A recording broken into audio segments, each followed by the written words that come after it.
Chapter 13, 13 Attempt. 13 Attempt. It was the dead of night, and all was quiet. Lumion stirred in his dream once more. The first thing he glimpsed was a faint grey mist.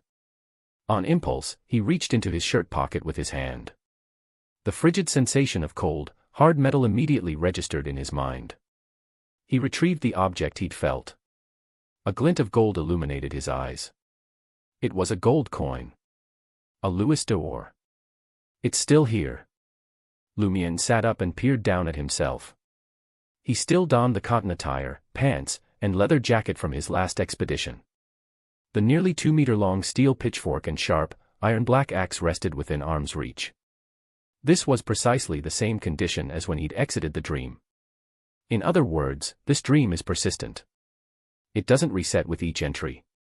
Lumion fiddled with the Louis d'Or and slipped it into his cotton shirt's inner pocket. Though it couldn't be actualized, it was still a joy to have. Lumion rose from bed and gazed out the window for a spell, ensuring the red mountain peak in the ruins hadn't changed. He hoisted his axe and pitchfork, departed his chamber, and entered the dimly lit corridor.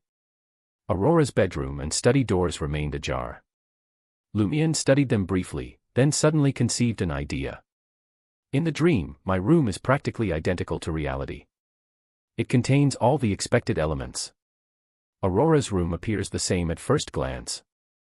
However, can I locate her witchcraft notebook, secret potion formula, or learn how to become a warlock in her quarters? This notion was akin to a devil's whisper, causing Lumion's heart to race. He was tempted to try. Compared to exploring the unknown, hazardous, enigmatic ruins, sifting through Aurora's room was the simpler, safer option. No, no. Lumion shook his head vigorously and cast the idea aside. He'd rather take his chances than violate Aurora's privacy. He wouldn't venture into her bedroom without her approval. This was due to his respect for Aurora. If it weren't for Aurora, he would have perished as a child on the streets 5 years ago. Lumion withdrew his pained gaze and made his way to the stairs. If the occupant of the room wasn't Aurora, he would have already delved into search for useful information. Once downstairs, Lumion didn't hasten his departure. Instead, he inspected the provisions in the kitchen. The olive oil, corn oil, and animal fat that Aurora had amassed were neatly arranged in buckets and cans, just like in reality. Almost instinctively, Lumion lifted the bucket of corn oil and positioned it near the stove. His sole reason for selecting it was that animal fat and olive oil were pricier. Then he adeptly kindled a blaze in the hearth with coal and wood, and fashioned a couple of torches to ignite. He was preparing to incinerate that monster. Naturally, it would be preferable if there were other options. That was a last resort. After completing these tasks, he retrieved his axe, opened the door, and departed. Lumion then observed something unusual. The faint grey mist that suffused the dream felt more humid than before. The ground beneath his feet was also slightly muddy. It rained. This place persists and develops naturally according to certain laws when I'm absent or dreaming. Lumion was somewhat taken aback, but he had an inkling that it was only fitting. Recalling Aurora's bizarre tales, he suddenly had a notion. This can't be the real world, can it? My dream is connected to the genuine world. That tarot card enables me to traverse the barrier between dream and the ruins while conscious. Lumion swiftly surveyed his surroundings and realized that an endless grey fog bordered both sides of the ruins, on the dream's periphery.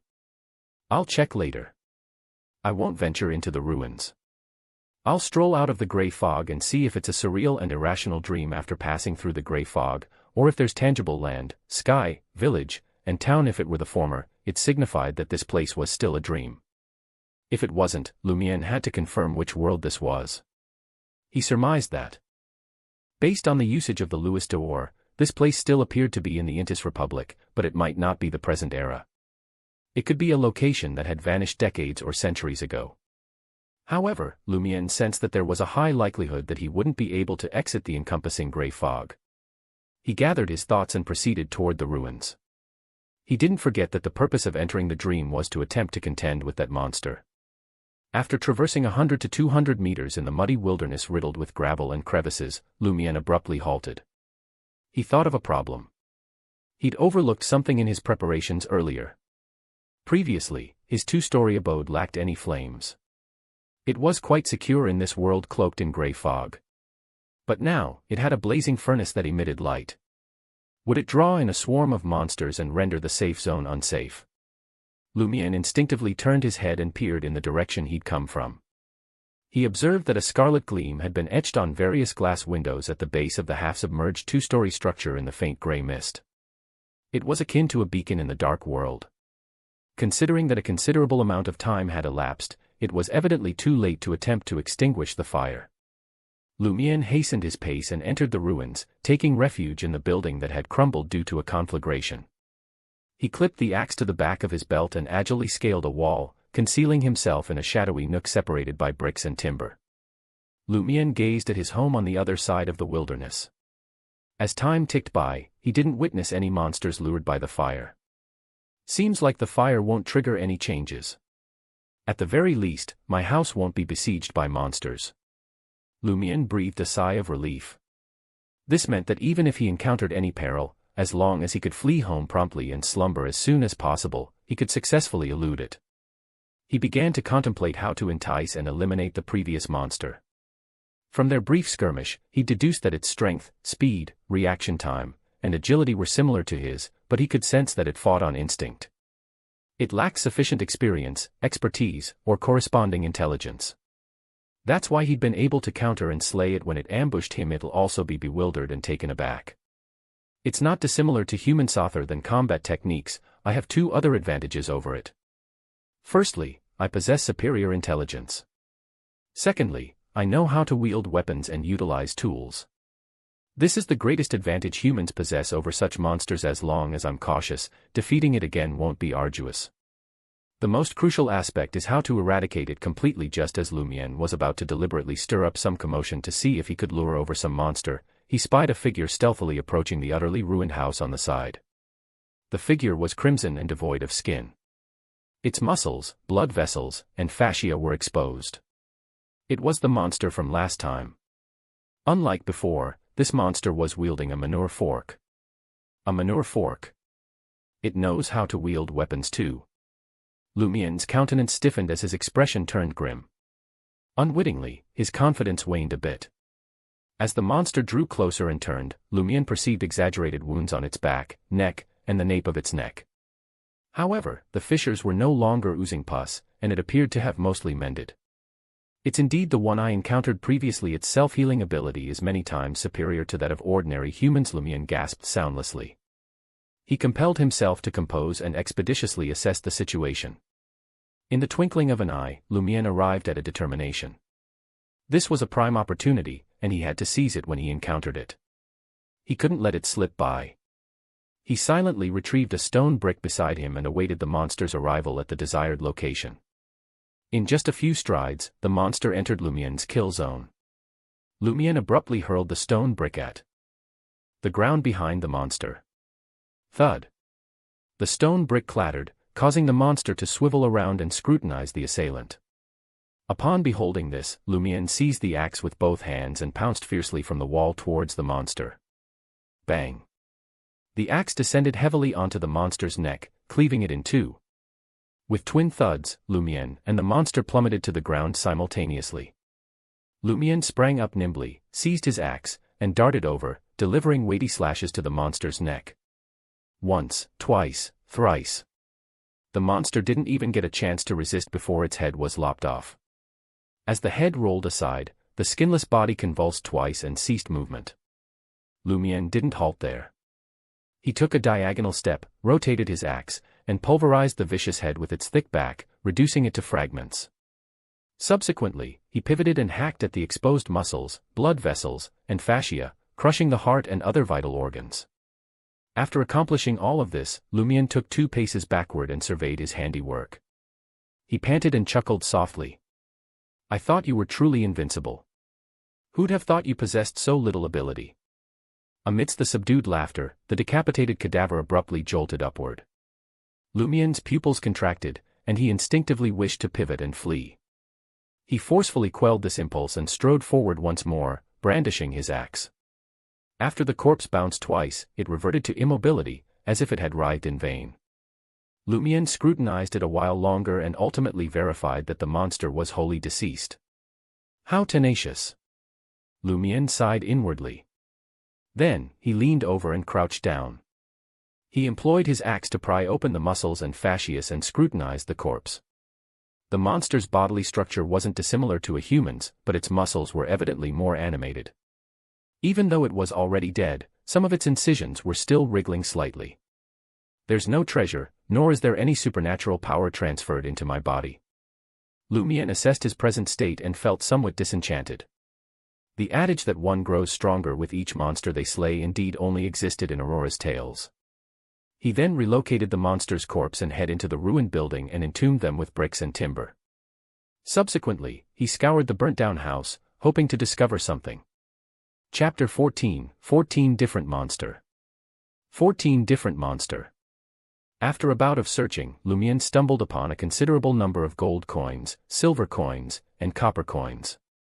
In total, there were 197 vol d'or and 25 copet.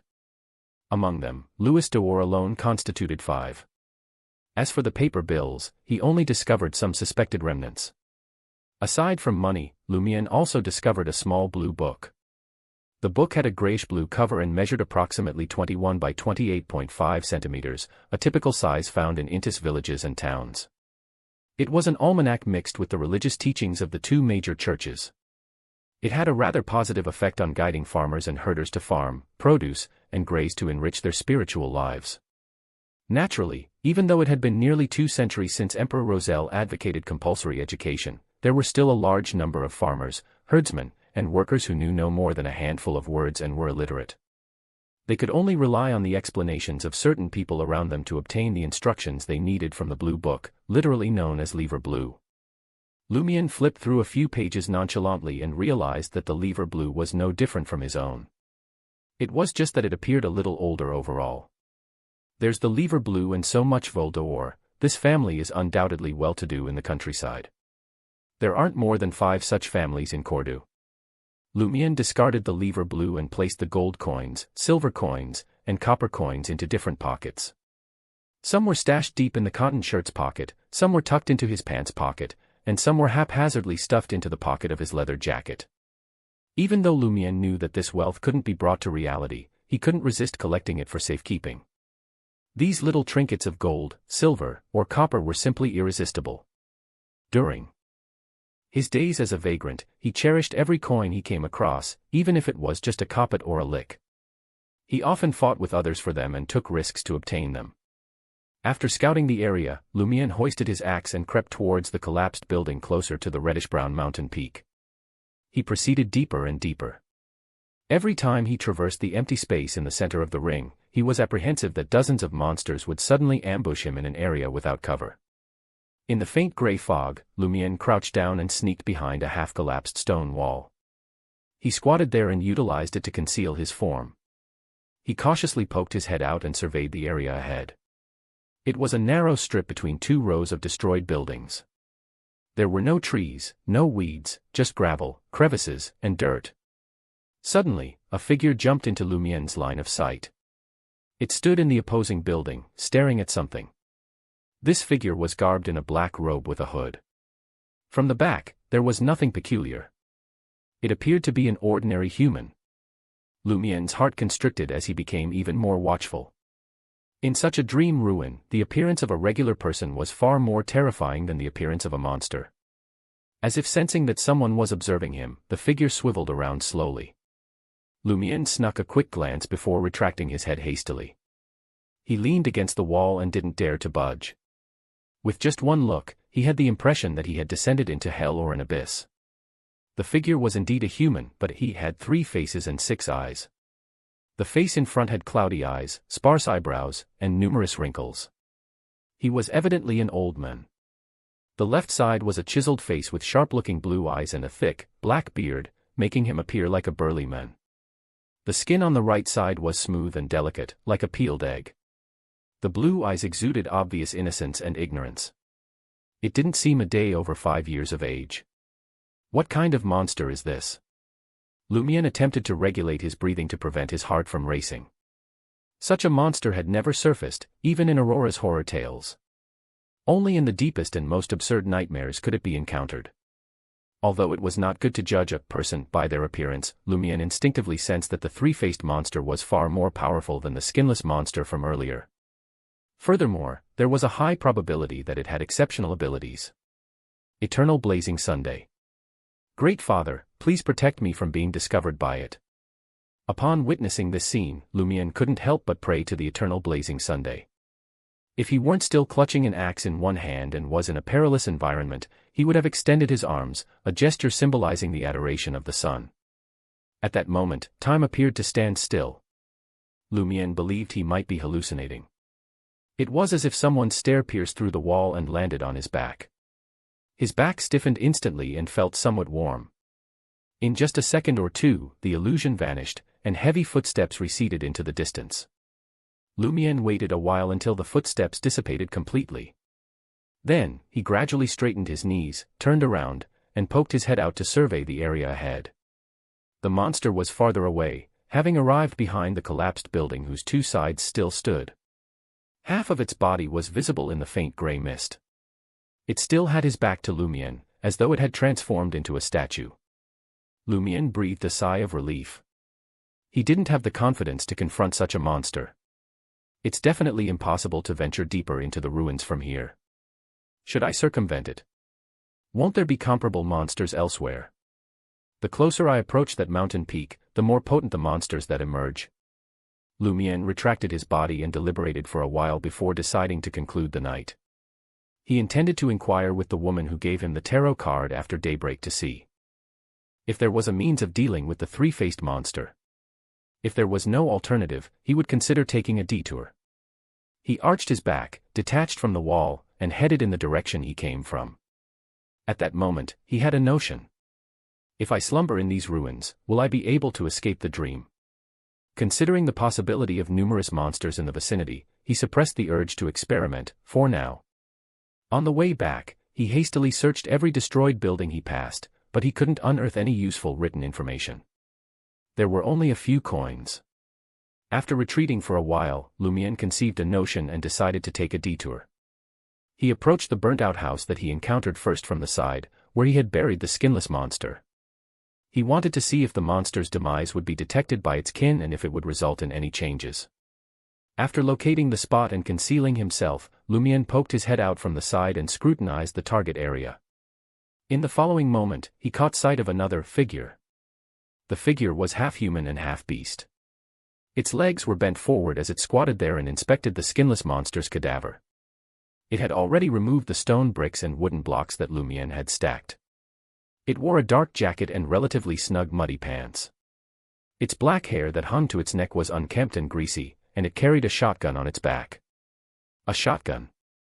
Lumion averted his gaze hastily and withdrew his head. These monsters are truly absurd. They actually know how to wield a shotgun. At that moment, Lumion felt like he was a hunter, hunting in the mountains with his weapon and comrades, only to discover that the rabbit opposite him was clutching a water-cooled machine gun and targeting them. He considered it ridiculous and immersion-breaking, as well as disappointing. As time elapsed, he waited patiently for the monster with the shotgun to depart. Finally, he discerned a faint sound of movement, gradually receding. Lumion stuck his head out cautiously once again and examined the monster that was half human and half beast. It moved like a cat towards the back of the building. Initially, Lumion's heart eased, but then his eyes widened. He realized that the path the monster took was precisely the same as the route he took when he ventured deep into the ruins. It's tracking me. It has an extraordinary tracking ability. Lumion made a subconscious evaluation. He was exceedingly grateful that he had opted for a detour when he returned. Otherwise, he would have certainly collided with it and might have even been ambushed. As soon as the monster vanished, Lumion sprang up and dashed towards his house. The crimson fire that reflected in the glass window on the ground floor of the house was akin to sunlight that could dispel darkness. Lumion sprinted all the way to his two-story building, yanked open the unlatched door, and rushed inside. After locking the door, he gazed at the ruins through the window. Far from the gray mist, at the edge of the ruins, there stood a faint figure, but it didn't approach. Phew. Lumion exhaled and planned to extinguish the fire, ascend upstairs to slumber, and exit the dream. He glanced at the still burning fire and murmured to himself, "It can still burn for a while. I can experiment and see if it continues to burn until it extinguishes after I depart the dream, or if it is frozen in time the moment I leave." Lumière had previously verified through the rain that the wilderness where the ruins were located was undergoing natural development. It had nothing to do with whether he was dreaming or not, but whether the same situation was transpiring in his house or the so-called safe zone remained to be verified. He acted on his notion. He added a few more coals to the fire and fiddled with them. Then, he carried the axe and steel fork to the second floor and entered the bedroom. When Lumière arose, it was just after daybreak. He inspected his shirt-like pajamas. As anticipated, he was disheartened to discover that the gold coins, silver coins, and copper coins did not accompany him into reality. Lumière exited the bed and stretched his body. He sauntered to the desk and extended his hand to draw the curtains. Amidst the sound, a mild and refreshing radiance trickled in. As the window opened, fresh and organic air invaded Lumière's nostrils. He couldn't help but extend himself, feeling that waking up early was quite pleasant at times. Of course, this was also owing to the patriotic public health campaign that Emperor Roselle had launched. It was also thanks to the subsequent rulers who had preserved it and only altered its name. He surveyed his surroundings, sometimes gazing at the far-off forest, sometimes scrutinizing the orange-red clouds in the sky, and sometimes observing the weeds outside the house. Suddenly, Lumière's stare froze. He spied a larger bird perched on an elm tree not far away. It had a pointed beak, a feline face, brown feathers with scattered spots, brownish-yellow eyes combined with black pupils, giving it a sharp appearance. It was an owl. It appeared to be observing Lumière. Chapter 15, 15 Getting Information. 15 Getting Information. That owl. That owl from the warlock legend. His mind raced with possibilities, trying to comprehend the gravity of the situation. His blood seemed to freeze. It was worse than facing the three-faced monster. After all, this was no longer a dream. This was reality. Even if his demise in a dream led to the same in reality, it was different psychologically. What should I do? Will Aurora be implicated? As Lumière racked his brain for a countermeasure, the owl remained still, observing him with a piercing gaze. After a few seconds, the owl spread its wings and flew towards the distant forest. Its graceful glide carried it down, until it vanished into Cordoue. Only when the owl had completely vanished did Lumière's mind snap back to the present. He slumped into a chair and lifted a hand to his forehead. He was drenched in sweat. Is it truly the owl of the warlock legend? Has it truly lived for so many years? In any case, it was unlike any other owl with dull eyes. It almost looked human. If it's really that owl, why did it choose to fly just outside my window? Is it because I want to uncover the truth about the warlock legend? But we've already given up. It left after a few moments of observation. I wonder if it will return and cause trouble for Aurora. Despite wanting to observe the situation further since nothing had happened yet, Lumière knew he couldn't keep it from his sister any longer. After leaving the room, he saw that Aurora was still asleep. He went downstairs to prepare breakfast, all of which were his sister's favorite dishes. Sunny side up, meringue cookies, ordinary toast with jam. I have to make noodles later. This time, I'll add meat sauce. Lumière mentally noted that the noodle compartment was empty and decided to refill it sometime in the next 2 days. It was Aurora's favorite dish. Aurora descended the staircase in a flowing nightgown, her golden locks tousled. The breakfast spread was readied. Morning, she mumbled, stifling a yawn. Lumière grinned at her. It's not getting early. Don't you always say a day's planning starts early in the morning? That's right. My plan is to sleep. Aurora settled into her seat and tucked into her breakfast with a glass of milk. Lumière sat across from Aurora at the table that could fit 6. As he nibbled on a pancake, he casually said, I've been in the village for the past few days trying to find out the truth about those legends. Why? Aurora asked. Lumière was very frank. You didn't want to help me get supernatural powers, so I decided to find my own way. Those legends might contain clues. It's almost impossible, Aurora commented, her tone casual. The legends have been twisted beyond recognition over the years. Or hallucinated by some loony. It's meaningless. Yes, it's also possible that someone specially made up a story as an excuse. Heh, and the contributions of rubberneckers like you. What? Lumion didn't understand what Aurora meant by rubbernecker. It wasn't even Intision. It means people who can't help but get involved in drama they have no business in, Aurora explained simply. And judging by how you are suddenly raising this matter, I'm guessing you've caused some trouble and now have no choice but to come home to ask your sister for help. It can be considered an accident, but it's not to the extent of causing trouble, Lumion said, undaunted. Lumion organized his thoughts carefully. My first target was the Warlock legend. What Warlock legend? Aurora's confusion was palpable. Lumion couldn't believe it. You've never heard of it? A long time ago, a person in the village suddenly died. When he was buried, an owl flew over and stopped by his bed. It only flew away when the corpse was lifted. After that, the corpse became very heavy. It took 9 bulls to pull the coffin. Only then did the villagers know that the person was a warlock when he was alive. Aurora was listening intently. I really wasn't aware of such a legend before. It doesn't make sense.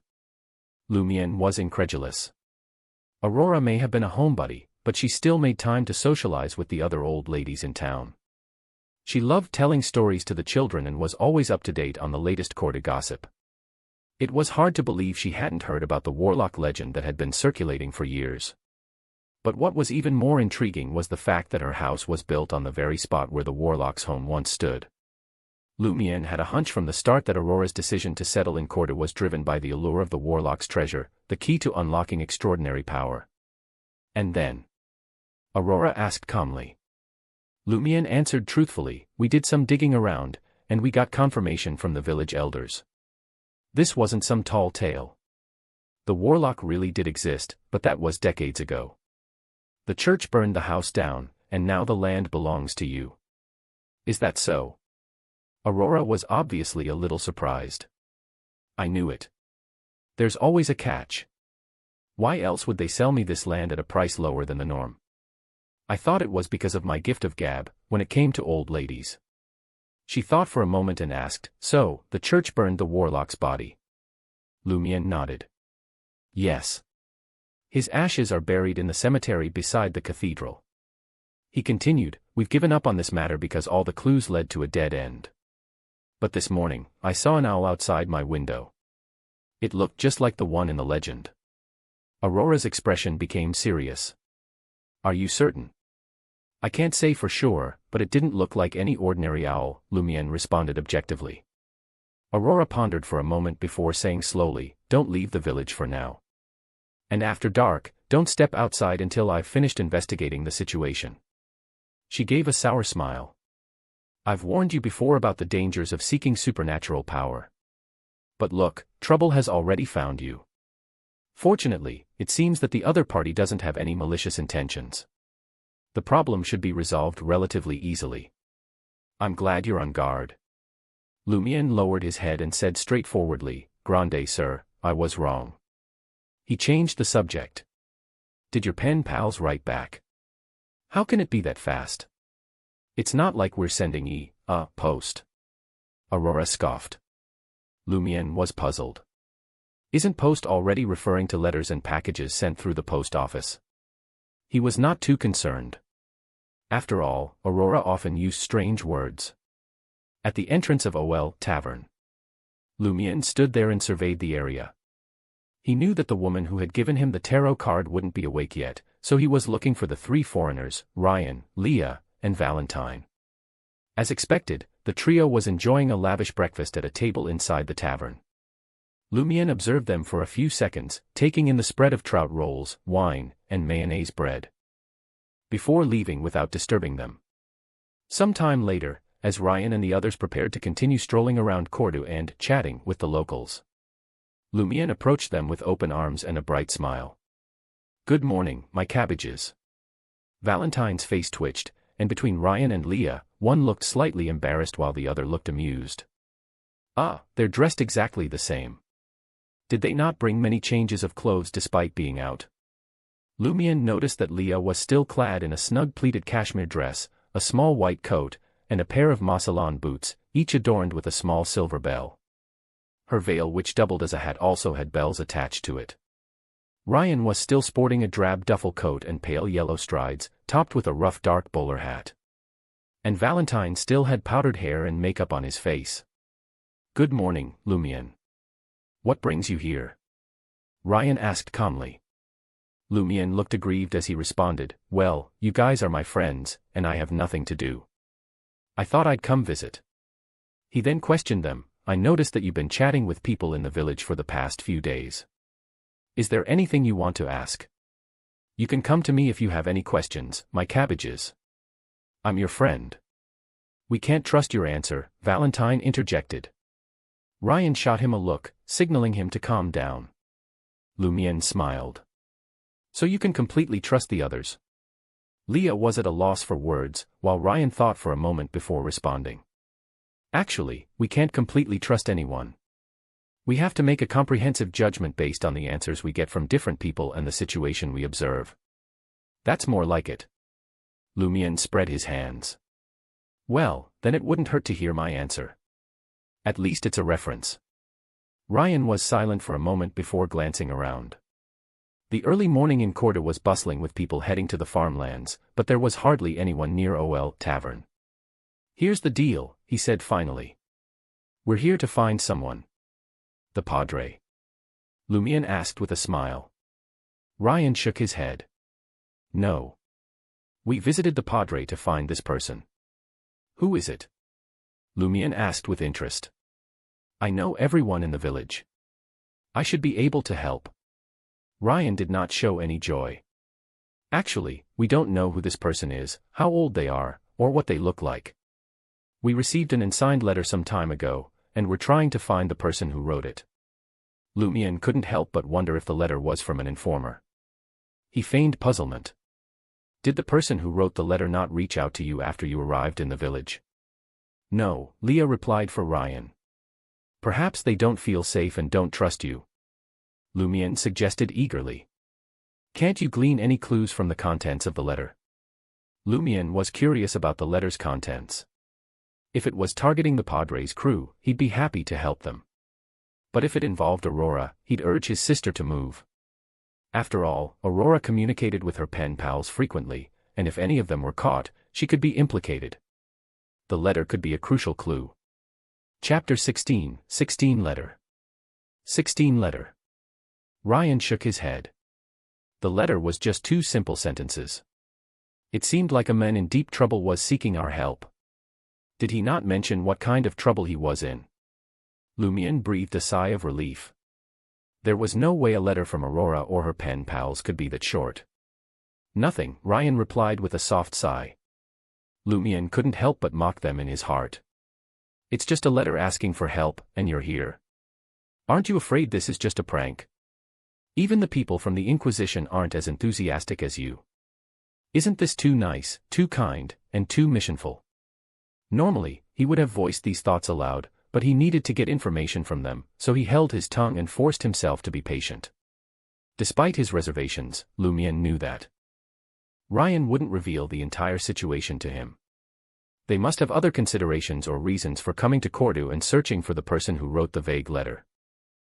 Lumiere stroked his chin and suggested tentatively, "Why don't you show me the letter? Perhaps I can identify the writer from their handwriting." Valentine, with his powdered hair, gave Lumiere a look that said, "Do you think we're fools?" Leah chuckled. "Do you know how to appraise handwriting?" "Barely," Lumiere admitted sincerely. He then added inwardly, "Being able to appraise Aurora's and my own handwriting is also considered a form of appraisal." "It's useless," Ryan interjected, shaking his head. Every word in the letter came from a lever blue, and the entire sentence was comprised of cut slips. Lumiere couldn't help but wonder why the writer was being so cautious. Why hide their identity in such a way when they were asking for help? Were they afraid of interception and retaliation, or was there something wrong with them that they didn't want to be exposed? Lumiere tried to analyze the writer's mentality. Lumiere put on a look of realization and said, "So you've been chatting with people in the village to see if anyone else has experienced similar damage to their lever blue. But the person who wrote the letter could have purchased a new lever blue without anyone knowing, or even thrown it away after using it. That's just one of the leads we're following, Ryan explained calmly. Lumian didn't treat himself as an outsider at all and asked, are there any other leads? Well, if someone is asking for help, then something must be happening, and there will always be some traces left behind, Ryan responded after some thought. That makes sense, Lumian said, looking troubled for Ryan and the others, as if he could empathize with their situation. He promised solemnly, my cabbages, I'll keep an eye out for you. Hopefully, we'll find some clues.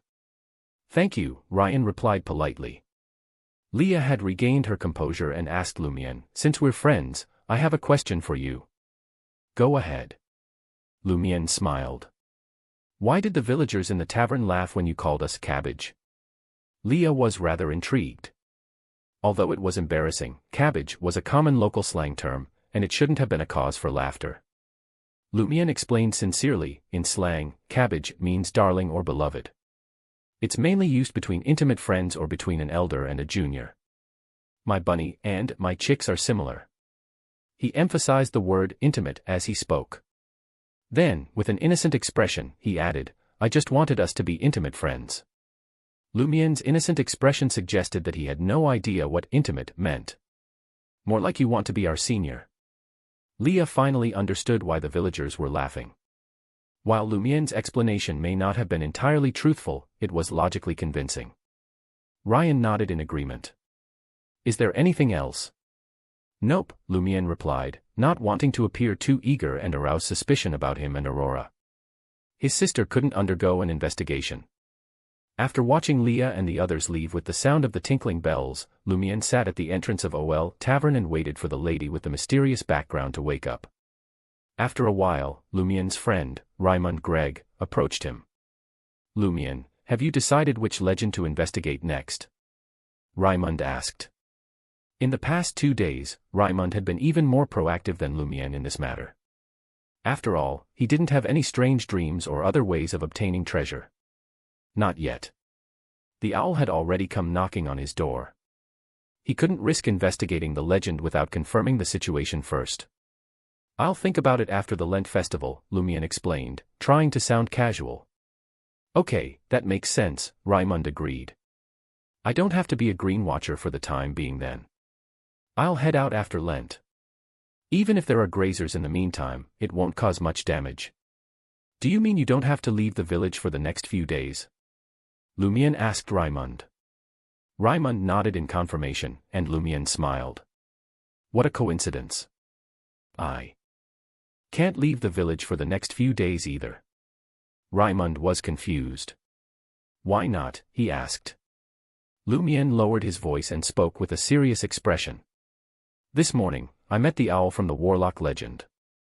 It said that if it weren't for the cathedral and the gaze of God in the village, it would have taken my soul and thrown it into the abyss. Raymond was shocked and frightened, and his entire body trembled. Is that for real? I told you not to provoke such an evil creature. Raymond suddenly saw a smile appear on Lumian's face. Only then did Raymond remember his good friend's nature. You're pulling a prank on me, it's a lie, isn't it? He asked, feeling both angry and anxious. He was angry at himself for falling for Lumian's deception yet again. He knew what kind of person Lumian was and had been fooled by him many times before. You believe such a ridiculous thing? Lumian chuckled. Quietly, Lumian added to himself that he had made up the story to prevent Raymond from going straight to the cathedral to repent when he couldn't withstand the pressure. Raymond relaxed and breathed a sigh of relief. Phew. Lumian offered some advice to Raymond. Although I made up that story just now, it's true that pursuing the truth of a legend can be dangerous. Try not to leave the village or the cathedral's protection if you can. Silently, Lumian added to himself, and that's the truth. Although most of the story was fabricated, half of it was true. I wouldn't have reminded you and shared Aurora's advice in a different way if I didn't need your help with many things in the future. Whether someone lives or dies has nothing to do with me. Raymond recalled the feeling of fear and nodded in understanding. All right. He changed the subject and asked, who are you going to vote for to be the spring elf? The spring elf was the symbol of spring and the start of many celebrations during Lent. In the Dirige area, the whole village usually voted for an unwed, beautiful girl to play the role. Ava, Lumian replied nonchalantly. Hasn't she always wanted to be the spring elf? I'll choose her too, Raimund said, secretly relieved. Yesterday, Ava had hinted to him that she wanted him to vote for her, so he felt the need to help her canvass for votes. Outside a house not far from OL Tavern, Ryan, Leah, and Valentine weren't in a hurry to find someone to chat. Valentine raised his hand to cover his mouth and nose. Is it really okay to say so much to that guy just now? He asked. The air around them was filled with the faint smell of poultry feces. Leah fiddled with a silver bell above her head. I don't know if there's a problem. All I can confirm is that my divination results tell me he's of help. Ryan explained his intention. If we can't turn the situation around, leaking some information and instilling fear in the relevant people could be effective. Next, we'll observe him more closely and see what he'll do or who he'll find. After Raimund left, Lumion entered OL Tavern and saw the lady who had given him the tarot card in her usual spot. She was wearing a white blouse and a pair of baggy light-colored pants, and beside her hand was a round straw hat adorned with a few yellow flowers. She really has a lot of clothes in her suitcase. She changes them every day, unlike Leah and the others who look so shabby, Lumion thought to himself as he moved closer and sat opposite her. During this process, he casually glanced at her breakfast, which consisted of a plump mince pie with a thin sauce, a few darioles, cubed seasonal fruit, and a light-colored transparent drink with some impurities. This isn't something OL Tavern can provide. Lumion pointed at the drink on the table and asked the lady, as though they were close friends, what is this? It doesn't look like wine. It's called Venus Sacred Oil, the lady replied casually. It's made from sugar and cinnamon water soaked in vanilla and mixed with poppies. It was invented by a bar in Trier. The word Venus came from Emperor Roselle. He mentioned in a story that she was a woman comparable to a goddess of beauty. Lumion was intrigued. Where did you get it? Did you concoct it yourself? He asked, suspecting that the nearest city, Dirige, couldn't provide something similar. The lady smiled. As a traveler, it's my professional instinct to obtain suitable things at the right time. Lumion was honest. I don't understand. He then said, I've finished the previous monster. This time, I've encountered two even more dangerous ones. He went on to describe the monster with 3 faces and the one with a shotgun on its back. I feel that they all have powers that surpass ordinary humans. They're not something I can deal with. Is there any way to deal with them? The lady took a bite of the dariole and rolled her eyes. She smiled and said, I'm not sure about the 3-faced monster, but you are more than capable of dealing with the one with the shotgun, as long as you use what's special about yourself. Lumion was both surprised and confused. A special trait? What's so special about me? I don't even know myself. The lady smiled at him and said, that's your dream. As the owner of the dream, you naturally enjoy special treatment. It's just that you haven't realized it yet. Chapter 17, 17 Suspect. 17 Suspect. Lumion was on edge, his mind racing with excitement and fear. What is it exactly? The woman took a leisurely sip of Venus Sacred Oil before replying in a calm, unhurried tone. You have to ask yourself that. Having said that, she lowered her head slightly and focused on enjoying her breakfast, giving the impression that she had no intention of continuing the conversation. Why do you keep parts of the matter untold and only answer at the next opportunity? Isn't this a waste of everyone's time? He couldn't help but feel inferior to her ability to infuriate others. Taking a deep breath, he forced a smile and bade farewell. Lumion obediently spent the rest of the day at home. This wasn't out of fear of the owl to the point of not daring to step out during the day, nor was it because he had nothing to do but to avoid arousing suspicion. Lumion was determined to get to the bottom of the help-seeking letter that Leah and her companions had in their possession. He needed to find out what was written and who wrote it. The key to his investigation was to flip through every lever blue in the village and find the one with words cut out. As a villager, Lumion was best suited for this task, but he was hesitant to proceed after talking to the 3 foreigners. It could attract someone's attention and cause unnecessary trouble. This was a matter of life and death, survival or doom, and Lumion knew that even with Aurora's protection, he couldn't guarantee that the other party wouldn't take any risky actions against him. In the past 2 years, he had become better at figuring out the threshold required for pranks. This was due to his rich experience. He planned on visiting every family in a few days, using the excuse of pursuing the legends related to Lent. After dinner, when it was dark, Aurora returned to her bedroom to finally write a manuscript that was long overdue. Lumiere entered the study planning to find some books related to dreams to read, hoping to gain some special inspiration for his dream. As they only had one battery-powered table lamp at home, which was being used by Aurora, he had to light up the kerosene lamp that had a pungent smell and was not great for illumination purposes. Carrying the kerosene lamp that emitted a dim yellow glow, Lumiere quickly swiped his other hand across the backs of the books. Occasionally, he would choose a book and clamp it under his armpit. After a while, he returned to the table with 3 selected books. Just as he placed the books in his hand, Lumiere saw the lever blue at home. It was quietly placed in a corner of the desk as usual, and the gray-blue cover seemed a little dusty.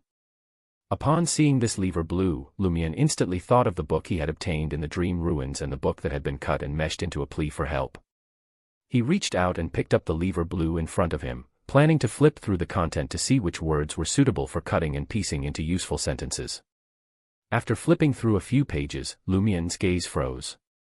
There was an obvious hole in the notes attached to the current calendar page. A word had been cut out. "No way," Lumiere whispered, extremely shocked. He quickly flipped through the lever blue in his hand and found more than 10 words cut out. "No way," Lumiere whispered again, his reaction almost the same as before. The lever blue that Ryan, Leah, Valentine, and the others were searching for turned out to be the one at home. Not only had they not expected it, but Lumiere had never even fathomed this possibility. It didn't even cross his mind. Amidst the indescribably complicated emotions, Lumiere frowned. Could it be Aurora who requested help? Why did she seek help from the officials? Why didn't she tell me? Based on Leah and the others' behavior, their habitual choice to discuss matters with the Padre as soon as they arrived, and other details, Lumiere made a preliminary judgment that they were officials. They could be from the government, Derige's Eternal Blazing Sun Church, or the God of Steam and Machinery Church. Lumiere hesitated, his expression constantly changing. Finally, he made up his mind. He took the lever blue and walked out of the study to Aurora's bedroom. He planned on asking her directly and chose to believe in Aurora. Knock. Knock. Knock. Lumiere bent his finger and knocked on the door. "Come on in." Aurora's voice sounded. Lumiere turned the handle and pushed open the door to enter. Under the bright light of the table lamp, Aurora, who was wearing a 2-piece cotton pajama set, had bound her golden hair with a headband and was engrossed in writing a story. "Did you cut this?" Lumiere asked, interrupting his sister before she could speak. "Huh?" Aurora turned around in confusion, her eyes blank and distant, as if she was still deep in thought. Lumiere handed over the lever blue, which had been flipped to the corresponding page, and stared into Aurora's eyes. "You didn't cut this?" Aurora gazed at it carefully for a few seconds before looking up in amusement. "Would I be so bored and childish? I'm steady, mature, and broad-minded, unlike you." Aurora's reaction was natural, and she didn't seem surprised or flustered that her secret had been exposed. Lumiere didn't hide his confusion and asked, "But who would have cut out words from the lever blue? Wasn't it you?" Aurora sized up her brother. "After reading my novel, you planned on mimicking what you read and cut out words from books and newspapers to create a random letter to play a huge prank on the village. But before that, you wanted to see if you could fool me. Are you testing my deductive abilities? This really doesn't seem like Aurora's doing." Lumiere's gaze was fixed on Aurora's face, not letting go of even the slightest change in her expression, but his sister's performance was flawless. "It wasn't me." Lumiere frowned. "Who could have done it?" Aurora smiled. "Go on and play your little game of deduction. I have a manuscript to finish. If I have time tomorrow, I'll help you figure out the truth. Using extraordinary means." Lumiere tersely acknowledged her words and stopped disturbing his sister's creation. He took the lever blue and returned to his unlit room, sitting on the chair behind the desk. Who could it be? Under the illumination of the crimson moon, Lumiere muttered, trying to make deductions. "We are a family of 2. Aurora is a warlock with extraordinary abilities. She won't let others ransack our home. If it's really not her, and in her words, when you have eliminated the impossible, whatever remains, however improbable, must be the truth. So, in the case of having only two choices, I'm actually the one who did this. For a moment, Lumiere found it absurd and funny. So I'm the criminal. Why don't I know that? Lumiere couldn't help but turn his body and look at the full-body mirror attached to the wardrobe. Under the crimson moonlight, his mirror reflection was wearing a linen shirt and brown pants. His handsome features didn't have a smile on them, and his expression was abnormally heavy. He was very sure that he had never cut out the content from the lever blue. To eliminate the possibility, he recalled his experiences in the past month. Although many details were already a blur, he was still very certain about what he had done. Bathing in the crimson moon's light that seeped in through the windows, Lumiere muttered to himself, could it be that I did it when I was unconscious? While having that dream, I can sleepwalk in reality. No, that's impossible. Aurora said that she would watch me. If I really sleepwalked and cut the lever blue, she would have pointed it out just now. Moreover, the letter must have been sent during the day. I'm very awake during those times. Lumiere eliminated himself and thought of other possibilities. Someone else who came here, perhaps. Although their family had few guests usually, it did not mean that they did not have any. Firstly, poorer neighbors would come to borrow the stove or oven to smoke meat or make bread. Secondly, Lumiere's friends would come to his house from time to find some simple novels to read or listen to his stories. Lastly, Nasely, Madame Pualis, and a few other ladies visited Aurora from time to have a chat with her. Among them, Madame Pualis came the most. She even lent Aurora a pony so that Aurora could ride freely in the mountains. They were quite close. After all, in a village like Cordu, only an author like Aurora was worthy of Madame Pualis' friendship. Madame Pualis appeared very amiable on the surface, often basking in the sun with the other women and chatting with them, and even catching lice with them. She had a good reputation in the village. Although Madame Pualis and Aurora could be considered friends, Lumiere did not like her at all. Madame Pualis would often introduce one of her relatives to Aurora and persuade her to get married and have children as soon as possible. It would be fine if Madame Pualis' relatives were nice, but every time Lumiere asked around in Dirige, he found that the other party either had bad character or was not very capable. They were about to fall into poverty, and none of them made the cut. The first time might have been a coincidence, but with it happening every time, Lumiere bore a hatred for Madame Pualis. It's definitely impossible for those who come here to smoke meat or bake bread. There's always someone watching them. They won't be allowed to go up to the second floor. Raymond, Ava, and the others are also unlikely suspects. I'll accompany them the entire time. Madame Pualis, Nasely, and the other ladies have a certain chance. Every time they come, Aurora will keep them in the study to read while she prepares some snacks. If Madame Pualis is really a witch, then it's understandable that she needs to hide her identity from the authorities. Also, she is very careful to use other people's lever blue to avoid being traced back to her. Did she discover something when she was having an affair with the padre? Did she have to protect herself in this way? The more he thought about it, the more excited he became. He felt like he was about to lock onto a suspect. He stood up, paced a few steps, and suddenly walked downstairs. He didn't want to question Madame Pualis, nor did he plan to pry into her actions now. Instead, he planned to find Raymond or Guillaume Jr. and use their lever blue as a comparison to determine which words had been cut out and what sentence could be formed. This way, Lumiere could recreate the exact content of the request for help. He rushed down the stairs, through the kitchen, and opened the front door. The crimson darkness outside rushed in, instantly calming him down. Grande Sir said that before we figure out the owl's situation, I shouldn't go out after dark, Lumiere muttered. He took 2 steps back and closed the door. Anyway, there was no hurry to borrow the lever blue.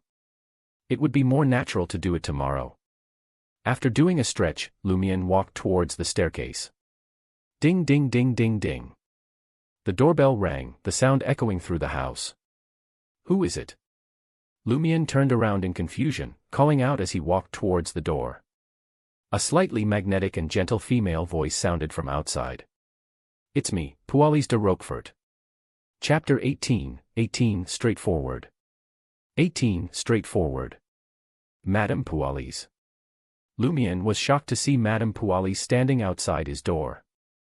He had the illusion that someone had come to his place to silence him, but knowing that his sister was upstairs and had superpowers, he calmed down significantly. Exhaling slowly, Lumien walked over and opened the door. There were 2 women standing outside the door. The one in front was wearing a pure black and exquisite corset dress. She had a shawl of the same color on her shoulders, fishnet gloves on her hands, and a lady's round hat that was slightly slanted. She was dressed in black, with only a diamond necklace inlaid with gold hanging on her chest. Her eyebrows were slightly thin, framing her bright, smiling brown eyes. Her long brown hair was tied into a high bun, and her facial features were not outstanding, but when combined, they had a clean and charming beauty. Coupled with her elegant temperament and graceful posture, it made the night at Lumien's door that was dyed a little red seem much fresher because of her. There was also a faint fragrance coming from her. Madame Pualis, the wife of the court of village administrator and the territory's judge, Beast. Lumien knew he had to add words like, the mistress of the padre, suspected witch, help-seeking suspect, and, the fair naked body in the cathedral, in his heart. However, these were not suitable to be said out loud. Otherwise, Madame Pualis would definitely change her expression on the spot. If he succeeded in angering her, disaster might follow. Madame Pualis, what's the matter? Lumien deliberately looked out at the sky, hinting that it was not appropriate for Madame Pualis to visit at this time. Madame Pualis's red lips were a little moist as she spoke softly, I'm here to discuss something with your sister Aurora. From her appearance alone, she did not look like a woman in her 30s with 2 children. She was at most in her late 20s. Lumien deliberated for a moment and made way. Aurora is upstairs, writing for her newspaper column, he informed the entering Madame Pualis. Pualis nodded and said to the lady's maid beside her, Kathy, wait for me downstairs. Yes, madam. Dressed in a black and white lady's maid outfit, Kathy took a few steps towards the warm stove. Lumien led Madame Pualis through the kitchen and towards the stairs. Madame Pualis stopped at the corner. What's wrong? Lumien turned around and pretended to be confused. Madame Pualis asked with a smile, did you deliberately bring the 3 foreigners to the cathedral? She's finally here to question me. Lumien didn't panic but instead calmed down. Lumien's previous experience of pranking and infuriating people had taught him that at such times, he could not directly answer the other party's question, nor could he defend himself. The best choice was to blame the other party for making a certain error. Of course, this still depended on the situation. Turning around and running was an alternative. Lumien revealed a furious look as he gazed at Madame Pualis and said, you guys were actually having an affair in God's cathedral. He then spread open his arms and seemingly gestured as though he was embracing the sun. My God, my Father, forgive the sacrilege of this guilty man and woman. Madame Pualis watched him quietly, the ends of her lips curling beautifully. I think God will forgive us. I read a book once that said, a lady who shares a bed with her true love is cleansed of all sins, for love legitimizes pleasure, as though from the purest of hearts. I'm very happy with Guillaume Benet. Therefore, the eternal blazing sun wouldn't be angry about this. It's not a sin. What kind of books are you reading, madam? Lumien couldn't help but inwardly criticize. But, Madame Pualis continued, this is indeed disrespectful to Saint Sith. Every region of Intis had 1 or 2 guardian angels or saints, recognized by the Church of the Eternal Blazing Sun or the Church of the God of Steam and Machinery's canon, or they had made special contributions in Intis's history. They were well known and respected by the 2 churches. In the Dirige region, the saint in charge of the Eternal Blazing Sun Church was Saint Sith. Every Eternal Blazing Sun cathedral here could actually be called Saint Sith Cathedral. However, to differentiate them, only the largest and core cathedral was called that. Others had other names in place. Therefore, Madame Pualis and the Padre having an affair in the cathedral was equivalent to Saint Sith's butler secretly bringing someone home and doing the deed in his master's bedroom. It was a great disrespect to the patron saint. That's right, Lumien nodded solemnly. Isn't the Padre ashamed? Madame Pualis burst into laughter. After laughing, she said to Lumien, back then, I also persuaded him. I said, oh la la, how can we do such a thing in the Cathedral of Saint Sith? Guess what the Padre said? He said, oh, then Saint Sith might have to put up with it a little. Lumien, who was inexperienced in such matters, was momentarily at a loss for words. He's blaspheming the saint. He finally managed to force out this sentence. Madame Pualis looked like she was reminiscing. That's how he is. He's bold and direct, like a bandit who breaks through the door to your soul while swearing curses. He's completely different from the gentleman in Dirige. Perhaps that's why I slept with him. That's just the normal behavior of some men in heat. Not to mention Saint Sith, even if a deity was there, he would make him wait. Despite his lack of experience, Lumière had read enough novels written by Aurora to know a thing or two about human desire. This belongs to having his mind controlled by his lower body. No, his head was already empty during that period, filled with another liquid. Madame Pualis smiled. I know that's the reason, but he did appear very charming in that situation. Heh, you're indeed an inexperienced young man. Don't you know that the same words will make people feel differently in different environments and moods? I remember the first time I had sex with the padre. He stood there, looked me in the eyes, and said to me, Pualis, I want to go deeper in understanding your body and mind. If it were any other time, I would only find him a crude and vulgar pervert. I would have called for help to stop him, but at that time, my body went limp. The mood was just right. Madame Pualis smiled charmingly. It's like, if I had my eye on any man, I'd say to him, how does my place tonight sound? If he really comes, I'll bring him straight into the bedroom and tell him, I want to make love with you. I love you. Lumière, as a man, how would you answer at a time like this? Lumière usually told dirty jokes to the men in the village. Although he was a little uncomfortable, he managed to keep his composure. He tried his best to recall the stories his sister had written and the novels written by other contemporary authors. After some deliberation, he said, Madam, you are my sunshine. Very talented, Madame Pualis complimented. As she spoke, she leaned forward, her eyes becoming moist. A warm breath immediately blasted Lumière's ear, and a slightly magnetic and gentle female voice sounded softly. I want to make love with you. At that moment, Lumière's heart couldn't help but tremble. His body felt numb, as though he had received an electric shock from touching a broken electrical lamp. He immediately took a step up the stairs and said to Madame Pualis, Aurora should be waiting for you. Indeed. Madame Pualis straightened her back with a smile on her face. It was as if nothing had happened. This woman. Lumière suddenly felt a little afraid of this woman. He turned around and reached the second floor in a few steps, with Madame Pualis following at a steady pace. Aurora was already waiting outside the bedroom when she heard the doorbell. What took so long? She looked at Lumière. Lumière explained vaguely, we talked about the cathedral. Aurora understood immediately. She gave her brother a look that said, pray for good luck from the eternal blazing Sunday. She turned to Madame Pualis, who had just arrived on the second floor, and asked with a smile, what's the matter? I wanted to talk about the preparations for Lent. I might need your help with a celebration, Madame Pualis said with a smile. You caught me at a bad moment, Aurora found an excuse to decline. Madame Pualis pointed at the door and said, how about you hear it first? All right. Aurora remained polite. Watching his sister and Madame Pualis enter the study and close the wooden door, Lumière nodded indiscernibly. Acting normally without showing any trace of returning to the crime scene. Suddenly, an idea struck him like a bolt of lightning. There is a high chance that Madame Pualis is a female warlock. Can I get supernatural powers from her?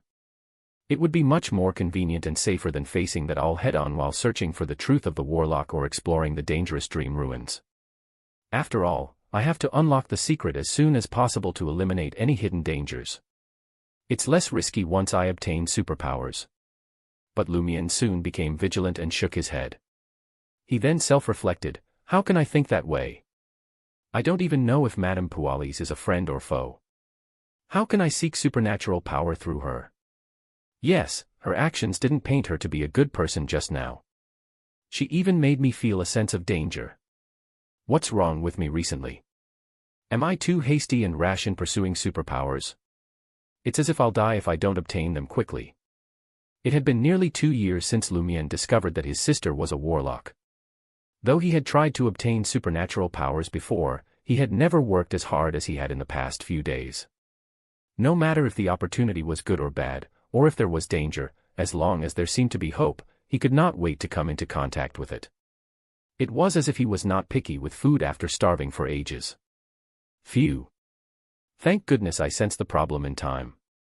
Otherwise, I might end up taking a more deviated and dangerous path.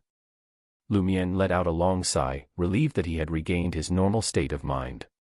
But he knew it was impossible to stop pursuing supernatural powers. He just needed choices.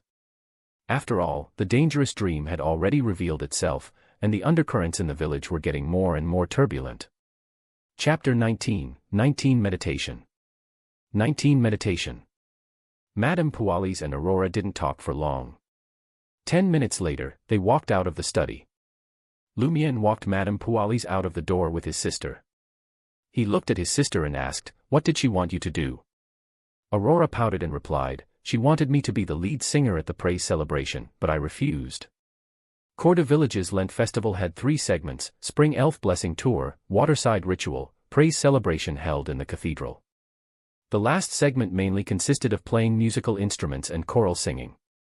In the Darige region, the lead singer was often from the cathedral choir, but Corda could only seek out singers who were good at singing as alternatives.